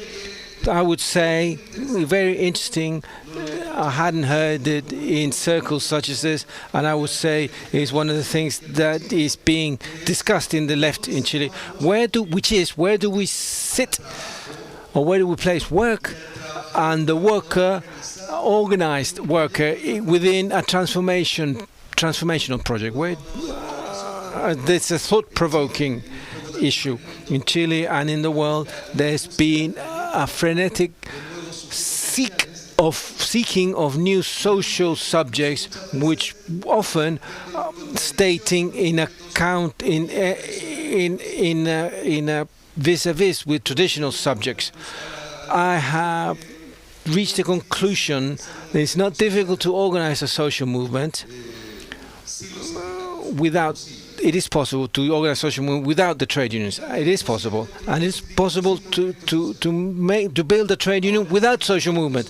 Now, if the social movement states a structural transformation, this is not possible without the trade unions. And if the trade unions state the same, it's not possible without the articulating with social movement.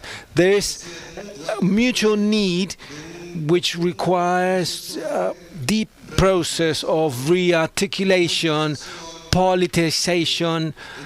In Chile, the trade unionism is very well defined by what was the José Piñera labor plan, which is the brother of the late President Piñera. And he is the ideologist of the neoliberal Chilean branch. Now, it's very exemplifying what he did, because before the neoliberal institutionality, which was the 1980 constitution, before the privatization of public services in Chile, the first thing that the dictatorship stated, strategically so, was the de-articulation of the collective rights of trade unionists, of what was called the labor plan. Three presidential decrees promoted by the dictatorship, which produced the end to the right of strike, collective bargainism per company, and depoliticization of the trade unionism. In 2025, the result in Chile, we have 14,000 trade union organizations,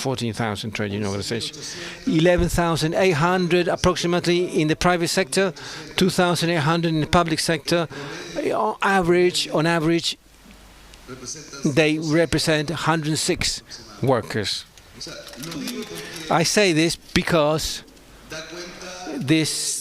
because of the capacities that syndicalism has of facing such important aspects as fair transitioning. What this says is that important problems such as capitalism require a very hierarchical relationship between academic and or it requires a collaborative relationship. We provide from us as being the subject of study anew as academia to the strengthening of this trade union subject, contributing each, because obviously and other aspects where we are very prejudiced. We're not thinking of trade unionism of the 60s and the 70s or the 80s. In the industrial trade unionism, it is evident that we have a diversification of the working class. It's evident that we have profound changes linked to AI, linked to automation, to the digitalization of work processes. We have serious problems in appropriating the value that capital generates given those new processes, which are not visible to the trade union organization. These problems require, or these issues require, contributions from academia. Up until some time ago, I work in the metro of Santiago. We promoted a clause of fair transition which obligates the employer to discuss technological changes, requires them to discuss these technical changes with the workers. Now, this obligation is within the framework of the Pinochetistic framework, which means that companies can do whatever they want whenever it is that they want. That is the Pinochet ethos of the private company. It is interesting, nevertheless, how fair transition debates which have to do with very practical things. To hear the colleague, the compañero mentioned the transmillennial, given the data that Santiago is the city with the most electric buses outside China. An electric bus is $350,000, but the drivers of these units, electrical units, they continue urinating on the street, so it's a concrete example of replacing of energy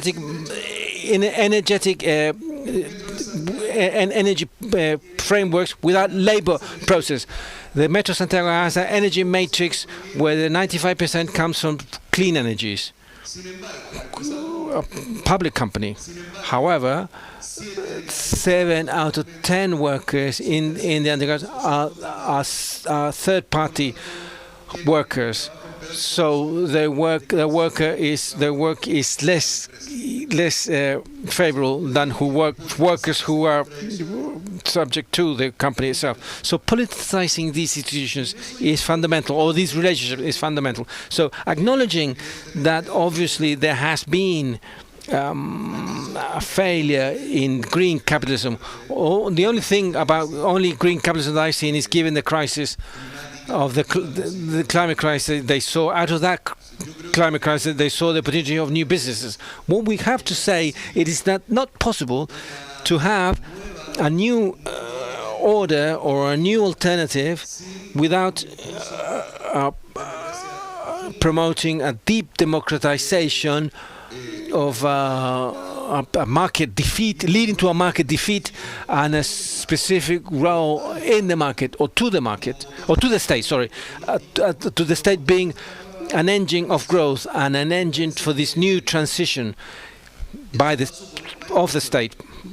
This presupposes several things, not only the building of the political majorities, which puts these aspects in the center, not only giving a role to the politicized trade unionism, but also to relocating, giving the left from the left wing, or who state an alternative, to the functional role of the work.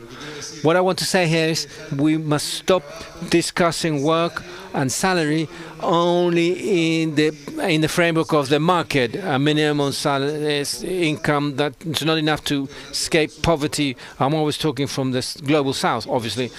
And that is why we need to restate these issues from the CUT.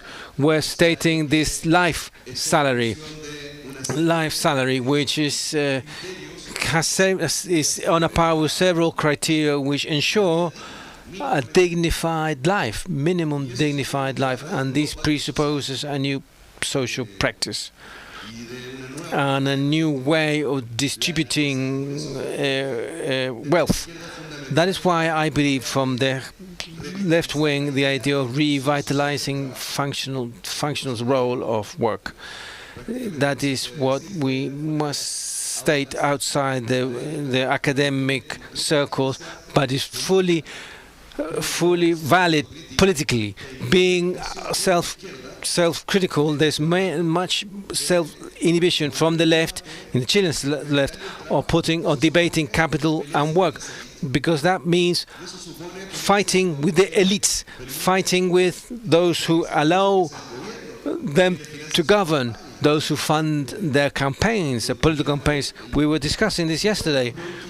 Given the whole GDP of Chile,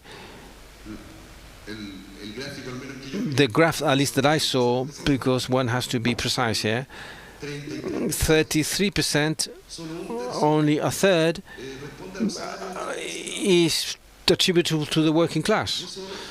And this just harps to a very unequal society.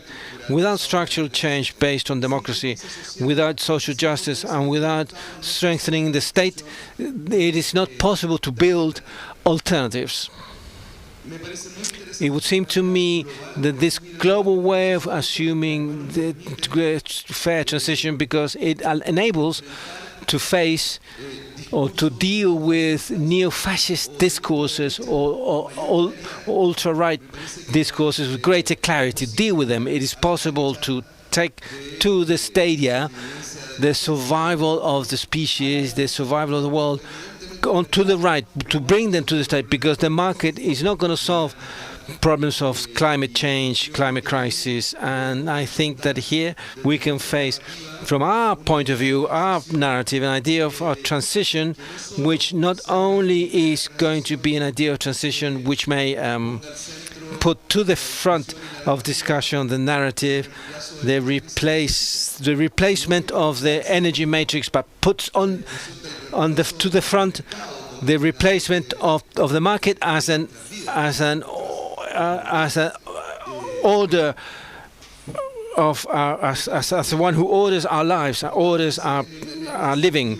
So in that sense, this articulation of majorities, revitalizing the role of the worker, putting to the center the articulation, the linkages between academia and the workers, we can articulate through an anti-liberal perspective, global in nature, which I insist that this has to be done. This intersection has to be with ecology, climate crisis, with the work, with the discussion of the market role and the needs to build a democratic state, fair, just, and above all, participative.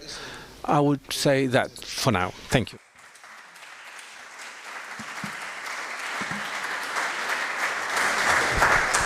Gracias, Eric. So now we have plenty of time, if you want, to questions, comments, reflections, critiques, in English or Spanish. We have translation, so it's easier. I don't know if somebody... I'm going to collect a few. 1, 2. Who's it? Yeah, Sebastian. Okay. Please present yourself, and so everybody will know who you are. Hi, my name is Beatriz Bustos. Thank you for the interesting presentation. I just have a quick question for Matt. How are you considering class consciousness or ecological consciousness within your framework of the ecological proletariat? Thank you. Thank you so much for these 3 very great talks. I enjoyed it a lot. My name is Hans Rackwitz. I'm from the Institute of Social Research in Frankfurt. I'm working on an eco-Marxist class theory, and maybe I'm speaking from this perspective, but also I'm very engaged as an eco-socialist activist in Germany, so even more from this perspective. So I have one comment for Dario. I agreed with a lot of what you said, but I think there was one crucial point that's politically a bit a slippery slope, and that was the point on the emissions, and like the rich are responsible for the emissions. This is the Oxfam stuff, I guess, what you were, or the Piketty and Chancel stuff of the top 10% being responsible for 50% of emissions. And we must remind ourselves that these studies are talking about lifestyle emissions. These are consumption emissions, and this is exactly not the focus point of the class question. Of course, distribution and income that enables these consumption chances, they are class questions, of course, but that is not the root of the class questions, not the root of the ecological class struggle. Because, of course, the way, not only the income, but the way we consume is determined by production. And I would, so because you said that's a class question and we need to address these inequalities for class struggle. So, on that point, and a second comment for Matt, which sort of goes in a similar direction. And this is probably speaking from a very German perspective, where there's the manufacturing industry is so important for German GDP, and also where trade union power still is very strong. But of course, I would also be for allies of a largely understood working class. When you said everybody who does not own means of production. I would center it a bit more down to wage labor dependency maybe. But I think the strategic point I want to make is I think eco-socialist movement or climate activists should put a lot of focus on the industrial fractions of the proletariat. And that's for two main reasons. One main reason is this is where the left is very weak at the moment. This is the parts we're losing to the political right, and to go against capital and against organized labor and industry, that's even worse of a task. And second of all, this is at least in Germany where the economic power is, and also where there's a big crisis. So there's entry points for connecting the immediate class interests with the more fundamental class interests. And of course, this is where the environmental harms are produced. So this is where the metabolic power is for stopping these processes. So yeah, I'll leave it at that. Thanks.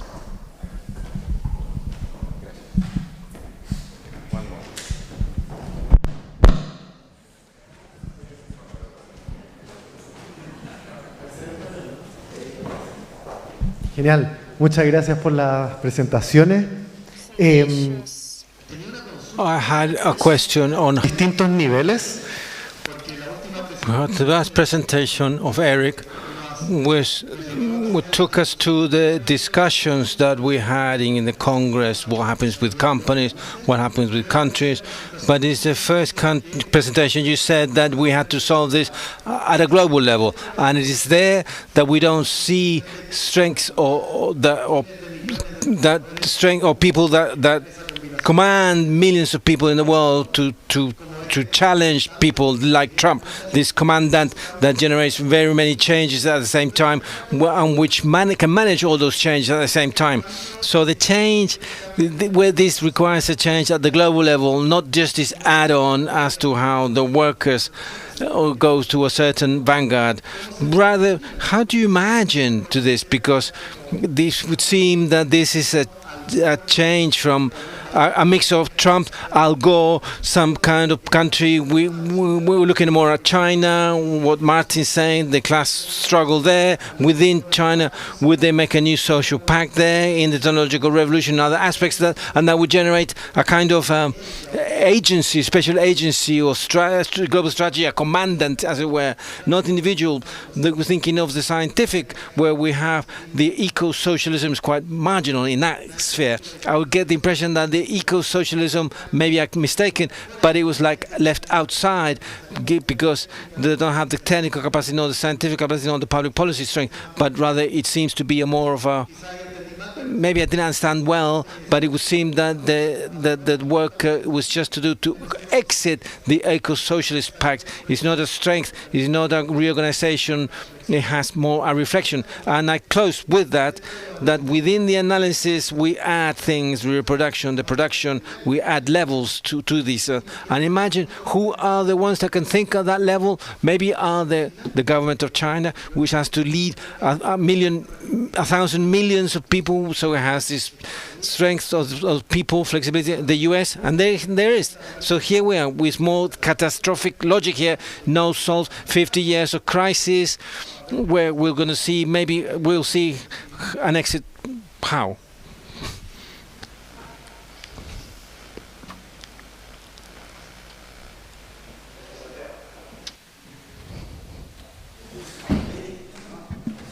Sí que tenemos aquí el micrófono. Muchas gracias. In English. Yeah, no, I mean, I agree with this, obviously this fixation of consumption. I think that in some points it is important, because like if we look at construction, for example, obviously like cement industry is the biggest polluter worldwide, then it makes a difference if you have a little shack or like 400 square meter 2-store building you have for your family. Chancel includes the production through the investments, he says. I don't find it the most convincing way to include production in this account, but still it gets somewhere, and there's no other data available. But principally, yes, I agree that it's not just about consumption and not mainly. One thing it's not a direct response, but I think like but the issue you mentioned, like with industrial workers, I think that, so if we look at it, at least that's the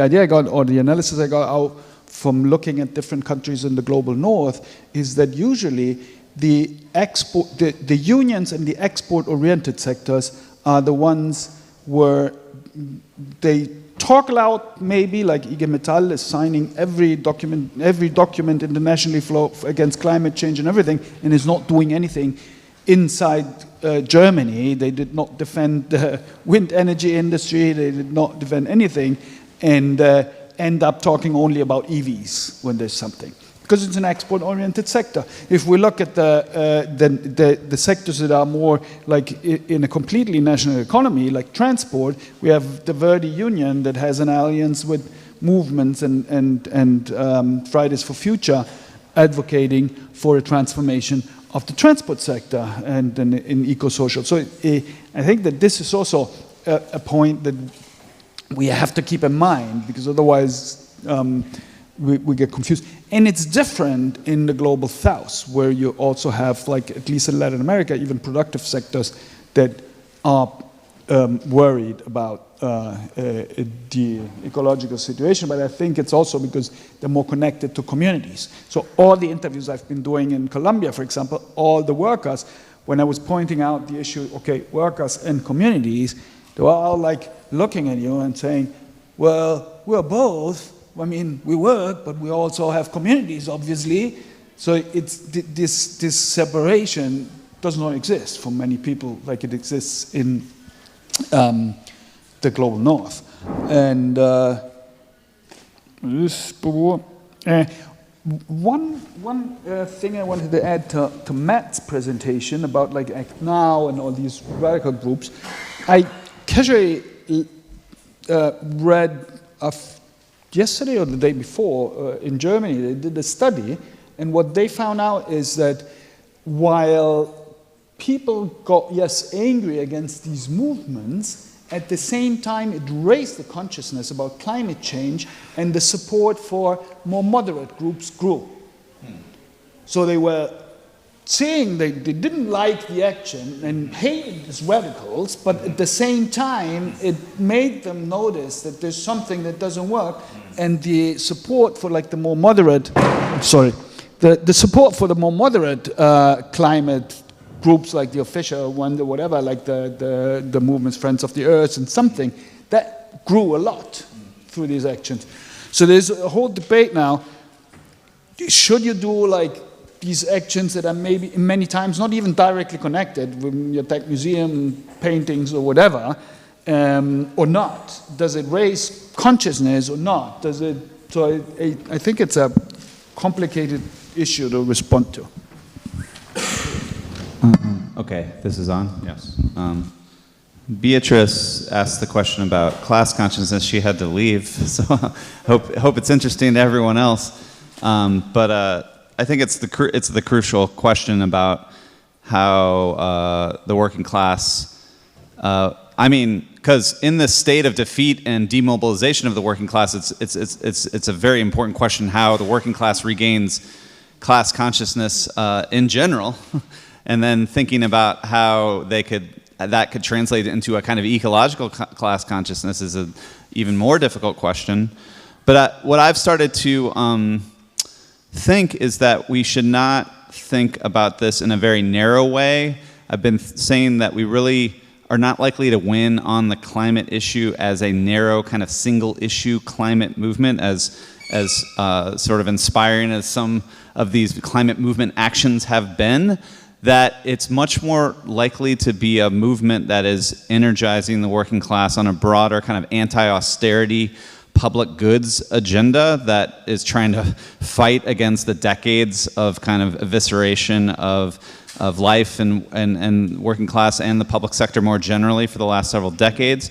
And I think that more broad public goods agenda could easily fold in climate demands like, obviously public transit and public housing, green public housing, these types of things. But it would include a lot of so-called non-climate demands like increased childcare and healthcare and things like this. But what I generally think is that the workers will regain class consciousness through fighting, as the comrade here was telling. Like, we have to fight to fundamentally democratize our relationship to production and reproduction, and through those fights and struggles, workers can learn the power they have and learn about what it means to take democratic control over these decisions and to collectively decide, things about our energy system, things about how we live and housing and that, I think, would again, through struggle, raise a kind of ecological consciousness, because it's workers taking kind of collective control over that metabolic relation, right? And that's where but I don't think we should think of it as like how will workers like absorb the science of the climate crisis and sort of a narrow kind of environmental consciousness. And to Hans's point, I mean, you're speaking to the choir here about, climate change, as I've tried to argue, is fundamentally about a sort of 200-year relationship with in the Industrial Revolution and fossil fuel-powered industrialization. And therefore, to solve it requires a fundamentally reckoning with that industrial system. And that means it's really going to require those workers at the core of that system to be leading that struggle. And so I think, unfortunately, a lot of I talk to a lot of climate activists who actually take a very kind of patronizing and condescending attitude towards these types of workers. You know, they're all Trump voters, they're all dumb, they're all this or that. But I think we have to start thinking about these workers as more than even like the just transition discourse sort of treats them as victims that just need to be kind of shepherded to the new clean economy, right? We need to see them as powerful agents of the transformation that are going to be the ones that are fighting and struggling to transform this very industrial system. But also I think we really need to actually understand that, in contrast to people like me who has like literally zero manual skills of any kind, they have skills that are valuable in society. They work with their hands, and society will not run without the skilled work of these industrial folks. And they actually, because they do the work in these systems, they have a lot of knowledge about how these systems work, and that we have to channel their expertise actually as workers. And so, you know, I was talking about sometimes the climate movement makes these maximalist radical demands. And the trade unions, you know, they're not radical trade unions in the UK, but they actually responded to some of these climate movement demands, like ban all gas by 2025, something kind of wild. And they said, we don't need bans, we need plans, right? And socialists should be the one calling for plans, right? We need a real plan to do this transition that takes seriously the engineering of these systems that are quite complicated. I study electricity very closely, and it's incredibly complicated, these grid systems, keeping the grid flowing. You know, you always have to have supply and demand balanced, and the workers in those systems actually take pride in being the ones that understand it and keep it running, keep the lights on. So anyway, thanks for letting me just rant about that for a while. To this comrade about the global, this is obviously the crucial question, and I think you're right to basically say that the pivot of of our future as a species and global ecological survival, I think, is in China, and it is. I think in that book, Climate Leviathan, they actually call it the pivot of the climate problem is China, and I would say just larger East Asia, Southeast Asia, and you know, talking about what I talked about, which is like parties and Leninist ideas about political organization, I think we shouldn't completely dismiss out of hand that there is a communist party in China, and they have 200 million members, and there are means through which those members participate in party organization. And so there's, I think, has to be a question about what the Communist Party of China will have to say about the ecological crisis of the 21st century, good or bad. But I would say that if you look at China, and I'm no expert on China, so folks here can completely correct me, but my sense of the Chinese Communist Party is that it is somewhat top-down and somewhat not channeling this tradition of Marxism that I call his theory of what is called working class self-emancipation. That it's really the workers themselves. Marx said it in the First International, I think his opening inaugural address, that it's the working class will be the ones that emancipate themselves. I'm getting the quote wrong. But this is like, I think the heart and soul of Marx's vision is that from below, actually, the workers are the ones that will lead the revolution and take democratic control. And so that is a little more difficult to imagine in China right now. You know, that the trade unions are very much not independent in the sense you would like to see.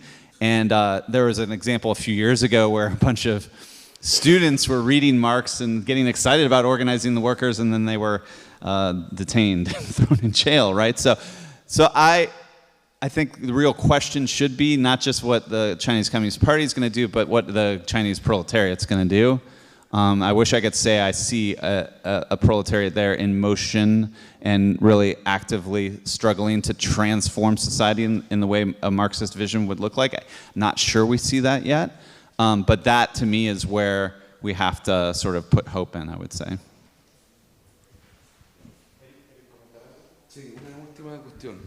Una última cosa, yo a propósito de esta necesidad que tú decías de One last question about this world commander.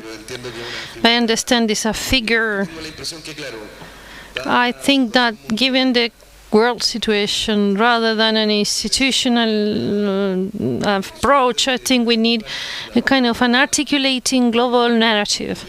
And I think there are possibilities. We need to know each other more.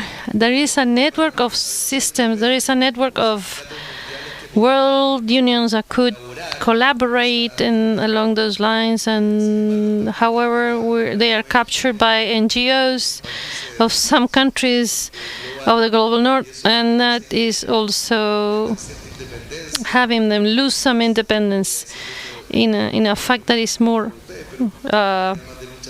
it's a class fight, right? It's a class struggle, more politicized class struggle. But I have the impression that the world unionist syndicalization, institutionally are more worried about grasping what there is there, keeping what they have, in the face of the imminent danger that everything is going down and falling apart. This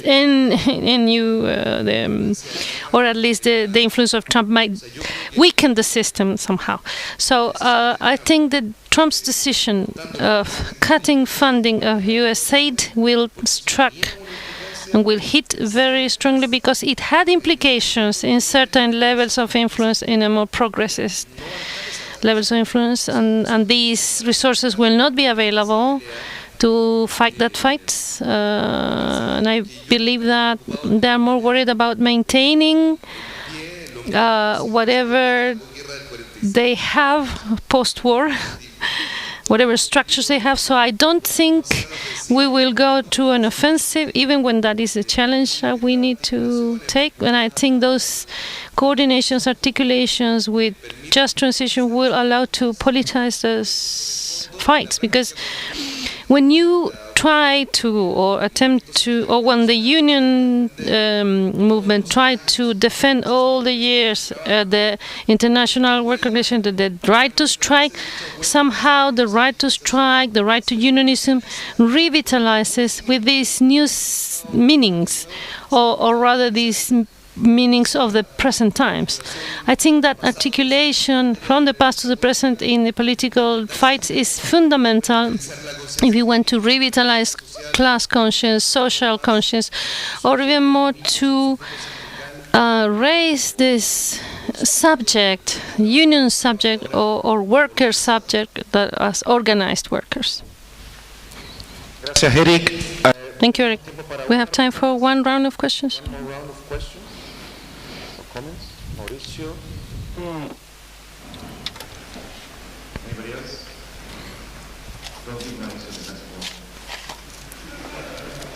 you will have it, so it's not necessary. Over there?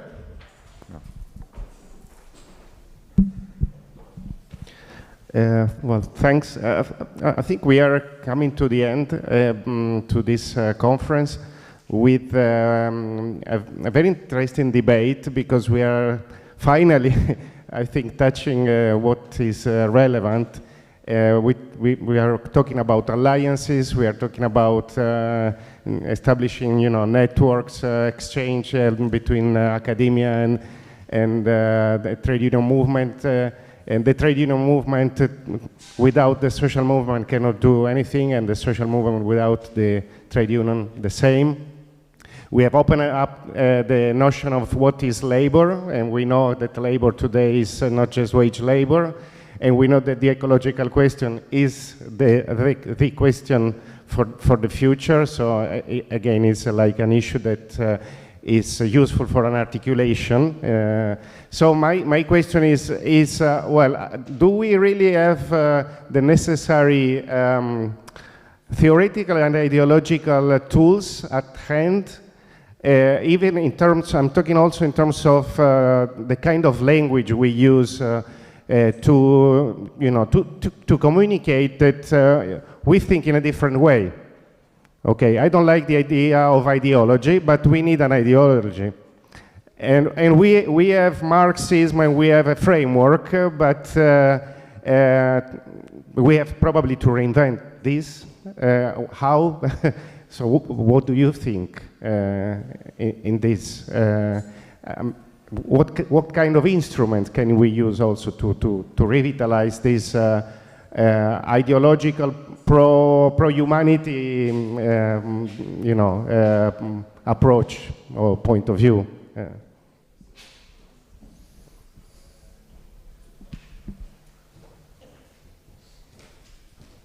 Thank you.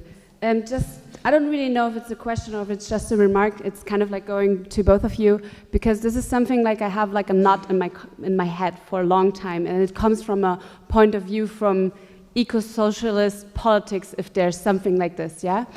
I always have the problem from a theoretical point of view, like how can we bring together class analysis, like which is kind of like one of the 21st century. We know there's like so many class division lines within the working class. It's really hard to say where do we draw the line, but at the same time we want a big class analysis that can like build up like different parts of the working class, but at the same time we want to kind of have them politically under one umbrella if we address them.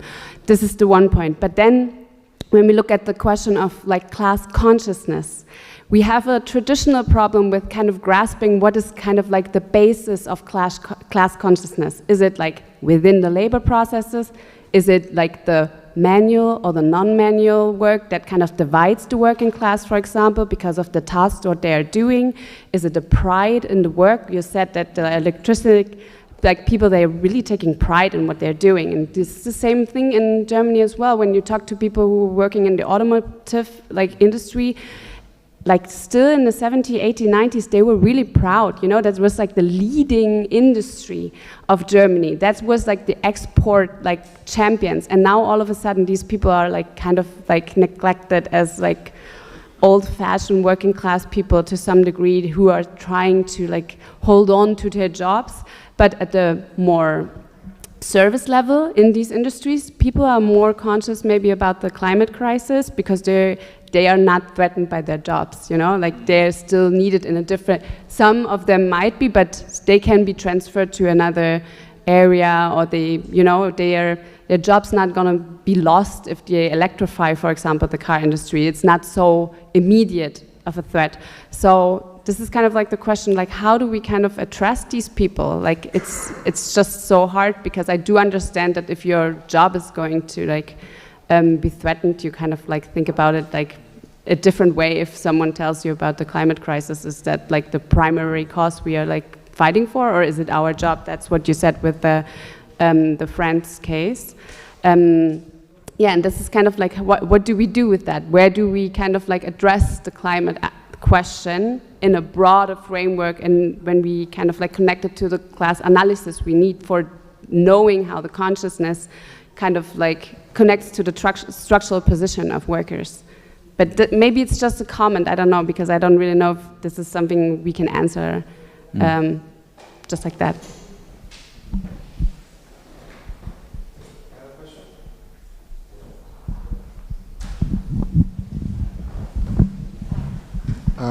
Thanks for the presentation. It was really interesting for me that you, so the second presentation started with this reflection on the papers that are coming from the unions which are engaged in ecologically stressed situations, but still are very about remuneration, about how much money do we get.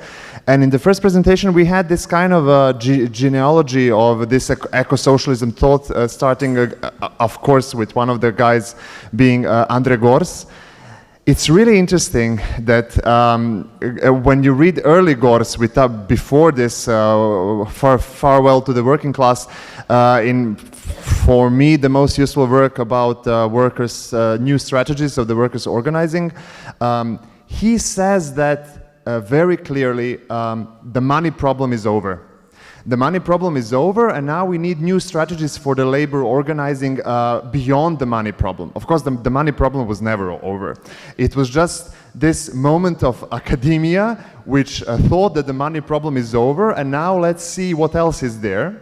And well, one of the things that was there was also the ecological problem. So it seems to me that there is a deep history of academia about ecological problems and socialism or eco-socialism, which completely, so from the very beginning, it fundamentally disregards the material moment. Of course, so that would be the first comment. And the second comment, really quickly, yes, so Socialist International would be great.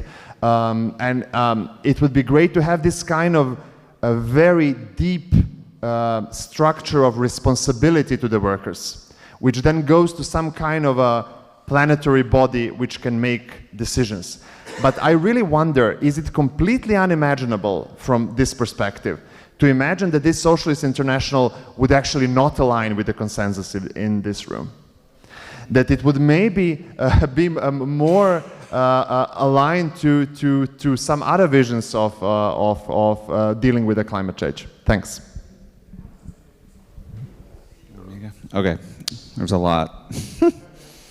To your question, I've been really influenced by an author named Helena Sheehan, who wrote a book called Marxism, Philosophy, and Science, I think, something like that.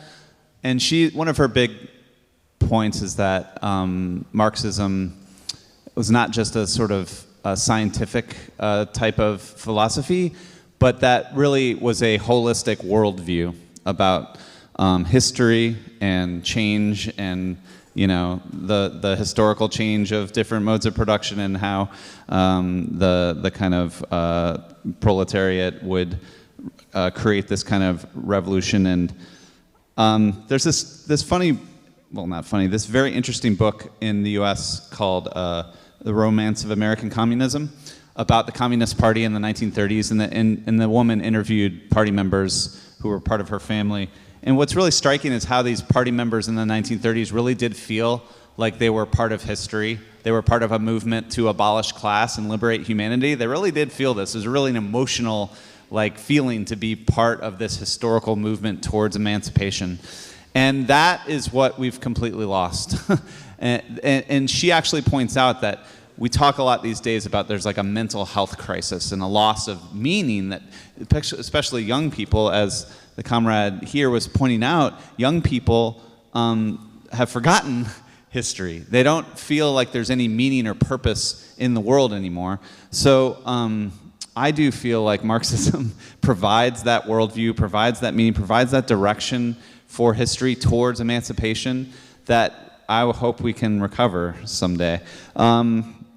Now, to your many thoughts that were really interesting and important, I think, yeah, absolutely, the working class is divided along so many lines, and that's, of course, the problem of working class organization is how do you build solidarity across those divides, and that's just the hard work of organizing and that's why anti-racism and anti-immigrant type of ideologies all these ideologies are dividing the working class against each other, and capital loves that. Capital loves when the working class is divided, right? But I do think, and I argue this in the book, that to think about how to overcome those divisions and how we organize the working class, we do have to kind of start thinking about what Marxists used to talk about but has become kind of out of fashion, which is that workers as a unity, as you were saying, have some shared material interest that they share, and they also have a shared enemy in the capitalist class, and really trying to sort of say, okay, so if we can analyze in an objective way the working class's material interest and their shared antagonisms with the capitalist class, that should guide our attempts to build that unity and organize the working class. And in terms of class consciousness, again, I think the workers do take pride in these types of workplaces, and we do want to take seriously the labor process, and how the experience of work shapes their subjectivity and shapes their political outlook. But I mean, it's kind of an old-fashioned Marxist view, but I feel like the main thing that we really need to recover for working class consciousness is the consciousness of fighting, right? Of learning about the power that workers have through struggle, right? So Jane McAlevey always recounts that a trade union leader told her that the strike is like a muscle. If you don't use it, it atrophies and people forget. And in the US in particular, like if you look at the chart of strike activity, after 1980, it just fell off a cliff. So my concern is that working class, although I would argue they have objective power just through their strategic location in the workplace, they've forgotten about this power, and they don't use the power as much as they used to. And so fundamentally, I think class consciousness is about workers learning about the power they actually have through struggles, through things like strikes, and through party organization, stuff like that.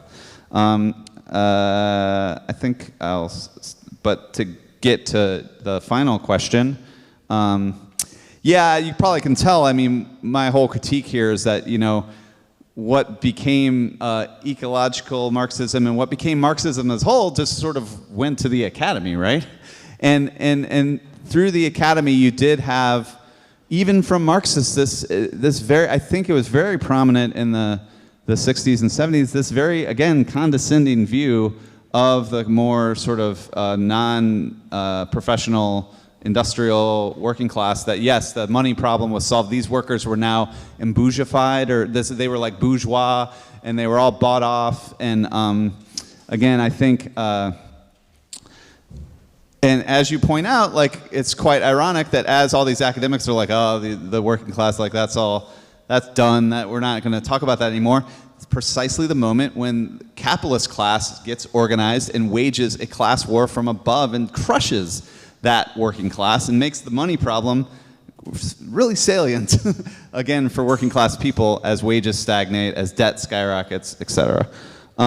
Finally, the Socialist International, I think when we say we want to democratize production, which I think is the heart of the socialist project, we must understand that that does not guarantee any sustainable good outcome. I would wager that we have a much better chance of the sustainable economy with democratized production, because now, as it stands, production is organized by capital for narrow profit goals. And if we had collective democratic control, we'd have a better chance to get it right and do a sustainable production.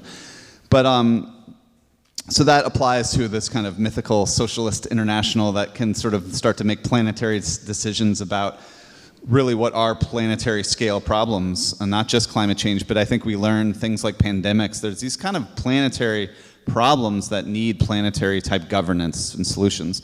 But we cannot know for sure if that mythical socialist international would democratically govern in a way that is sustainable. And democracy is again, struggle, right? It's like people are going to struggle over their points of view about how we organize production, how we organize society. And some people might be arguing like, you know, I don't care about the biodiversity. I don't care about climate change. We're going to do what we want to make material life better. So that's going to be about the democratic struggle over different visions of this metabolism with nature. And I would hope that the more ecological currents could win, right? But we don't know. Okay. I think that the question regarding class and how broad class is, I find that easy to respond. I think the question is, do you live from your own labor or labor of other people? And that's the distinction is it's a social relation. It's class and capital.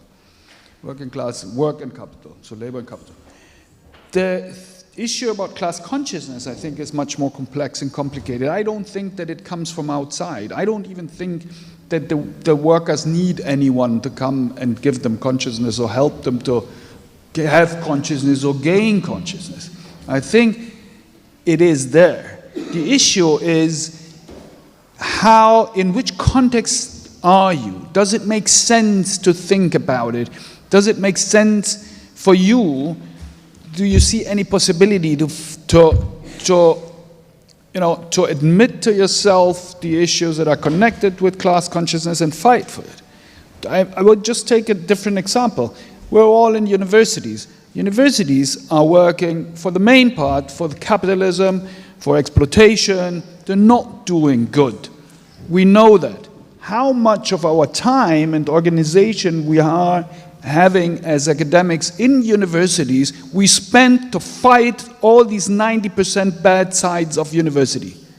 Yes? Is it because of missing consciousness or why? No, it's because obviously everyone is starting to balance and to see where can I do something, how much sense does it make, and how much do I have a context where I have a certain hope or a bigger picture, and this doesn't exist anymore. The left is not giving any bigger alternative or picture to the people in general.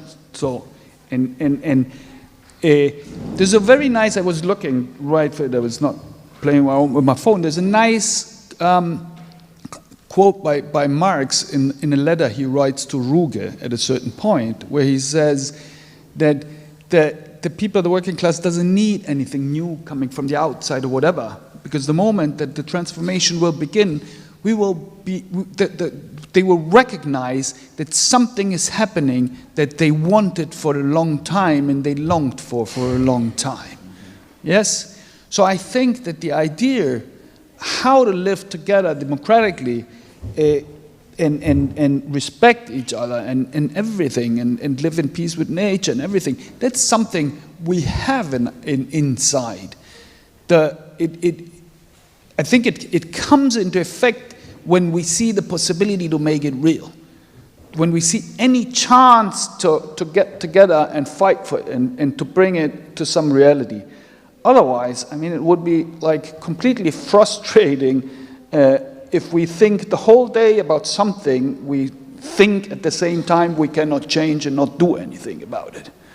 So I think that it's not about bringing from outside some consciousness or creating a consciousness that does not exist, but it's creating the conditions as a whole where people can reconnect to their really what they want and what they long for, and can start fighting for this. And I think that yes, this consciousness or this comes also through the struggle, because that's where you notice what you can do.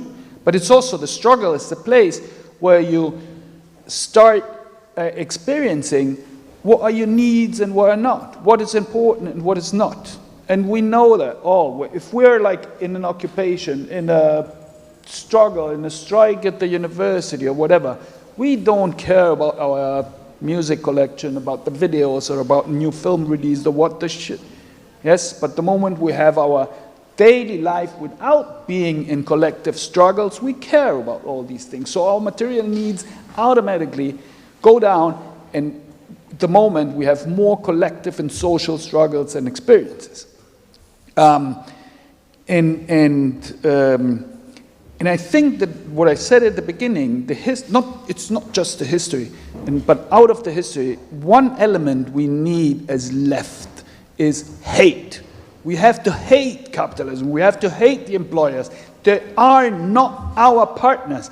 Any kind of negotiation we have is a negotiation with the enemy. It's not with the partner. Even we have to get to agreements, to whatever. Yes, we're not in the situation where we can just take over and control everything, but we should always be clear, it is an armistice. It is for the moment, but there's the minimum, nothing of common interest of anything we can do together with capital. We have to hate it every day from the morning to the night, even if we have to compromise at the same time. And I think this is really important, and that's also strongly connected to history. Yes? Because we have to know what they did with our fathers and mothers and forefathers and everything, with the country, with the land, with the history, and with everything. And I think that this is fundamental.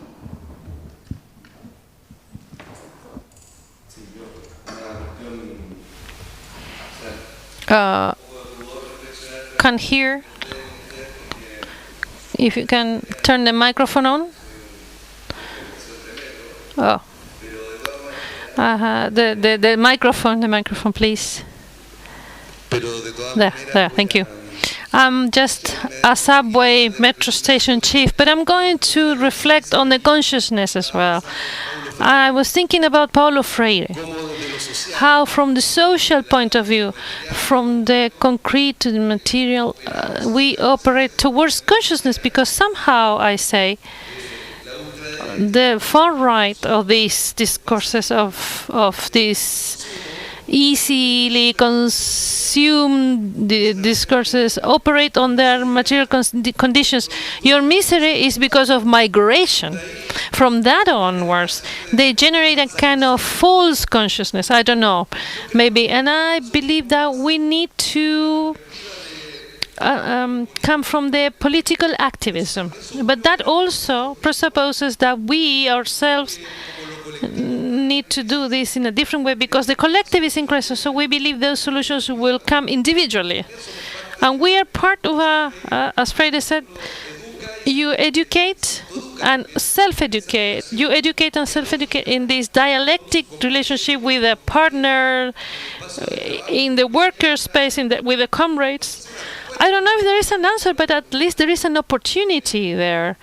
I believe that the politicization process has to do with the process of recovering the historical context and how we link and how we manage to have this idea of misery, this rage against the world that has to be with the contradictions of capitalism.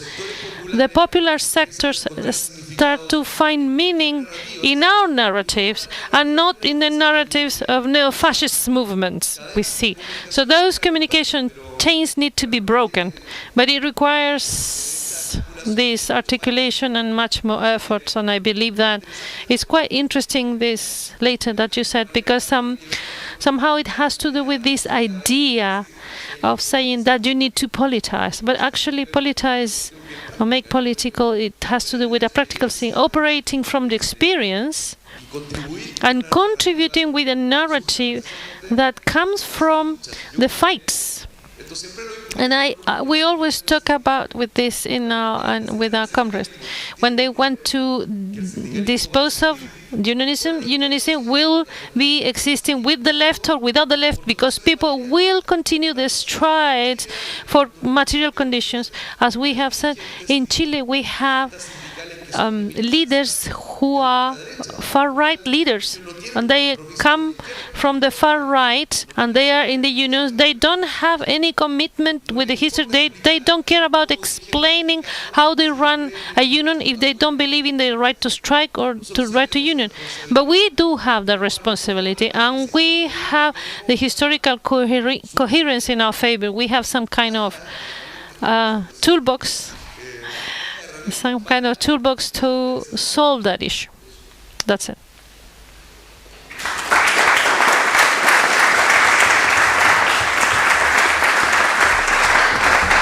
Y gracias otra vez a Mauricio, a Lucas, a Alejandro y a todos los demás y las demás que han organizado eso. Y me pareció hasta ahora el mejor ILPC. One of the best ILPCs I've been in. Thank you very much.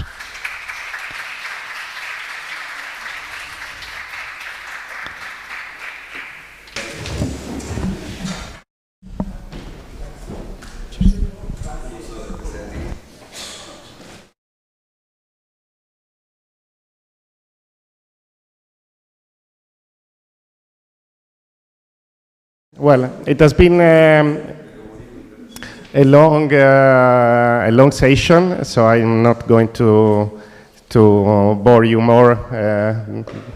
We are also at the end. Any end means well, maybe a balance, but not at this time, because for me the end is also a new beginning. But the end for me is also to say thanks to many people. But I would like to start from the organizing team. So Lucas Cifuentes, Ángel Caballero Martín, Alejandro Castillo.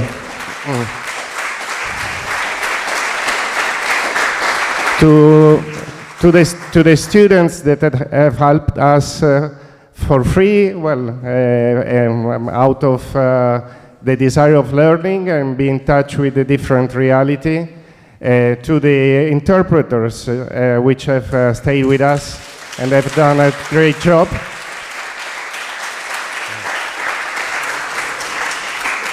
To the university as a whole, and to the team that has helped us in communication and in the administration, in the management of everyday needs of foods, of kids. We also had like a nursery arranged.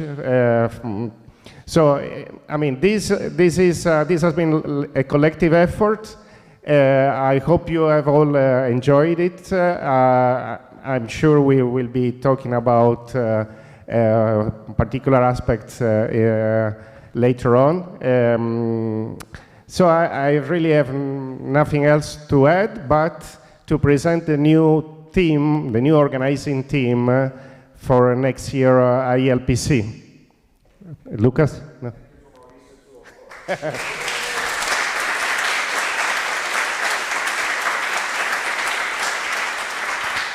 So I would like to invite here fellow from Leeds.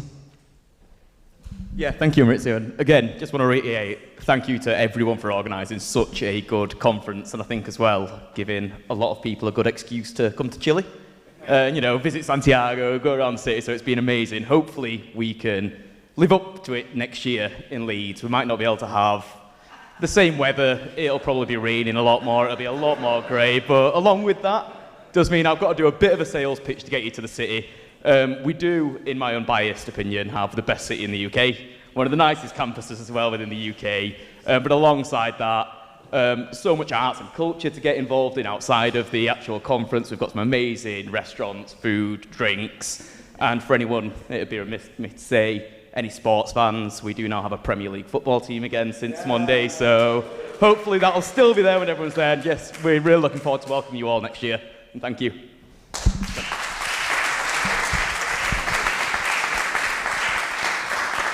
Anything else? Okay. Tomorrow we are going to visit the mine, the village of Sewell. So a bus will be picking up us from Erasmo Scala 1835 in front of the Faculty of Business and Economics. There will be two buses because there are quite a lot of people. The buses will be there from 8:30. And the last departure time is 9 o'clock, so try to be a little bit before 9 o'clock, not on time, otherwise we will be departing late and then we will be returning late. And then, next step is to walk to the Central Union building, where we are going to have our meal today. And that's it. So we will continue in a very much relaxed and informal way for the next 3 to 4 hours.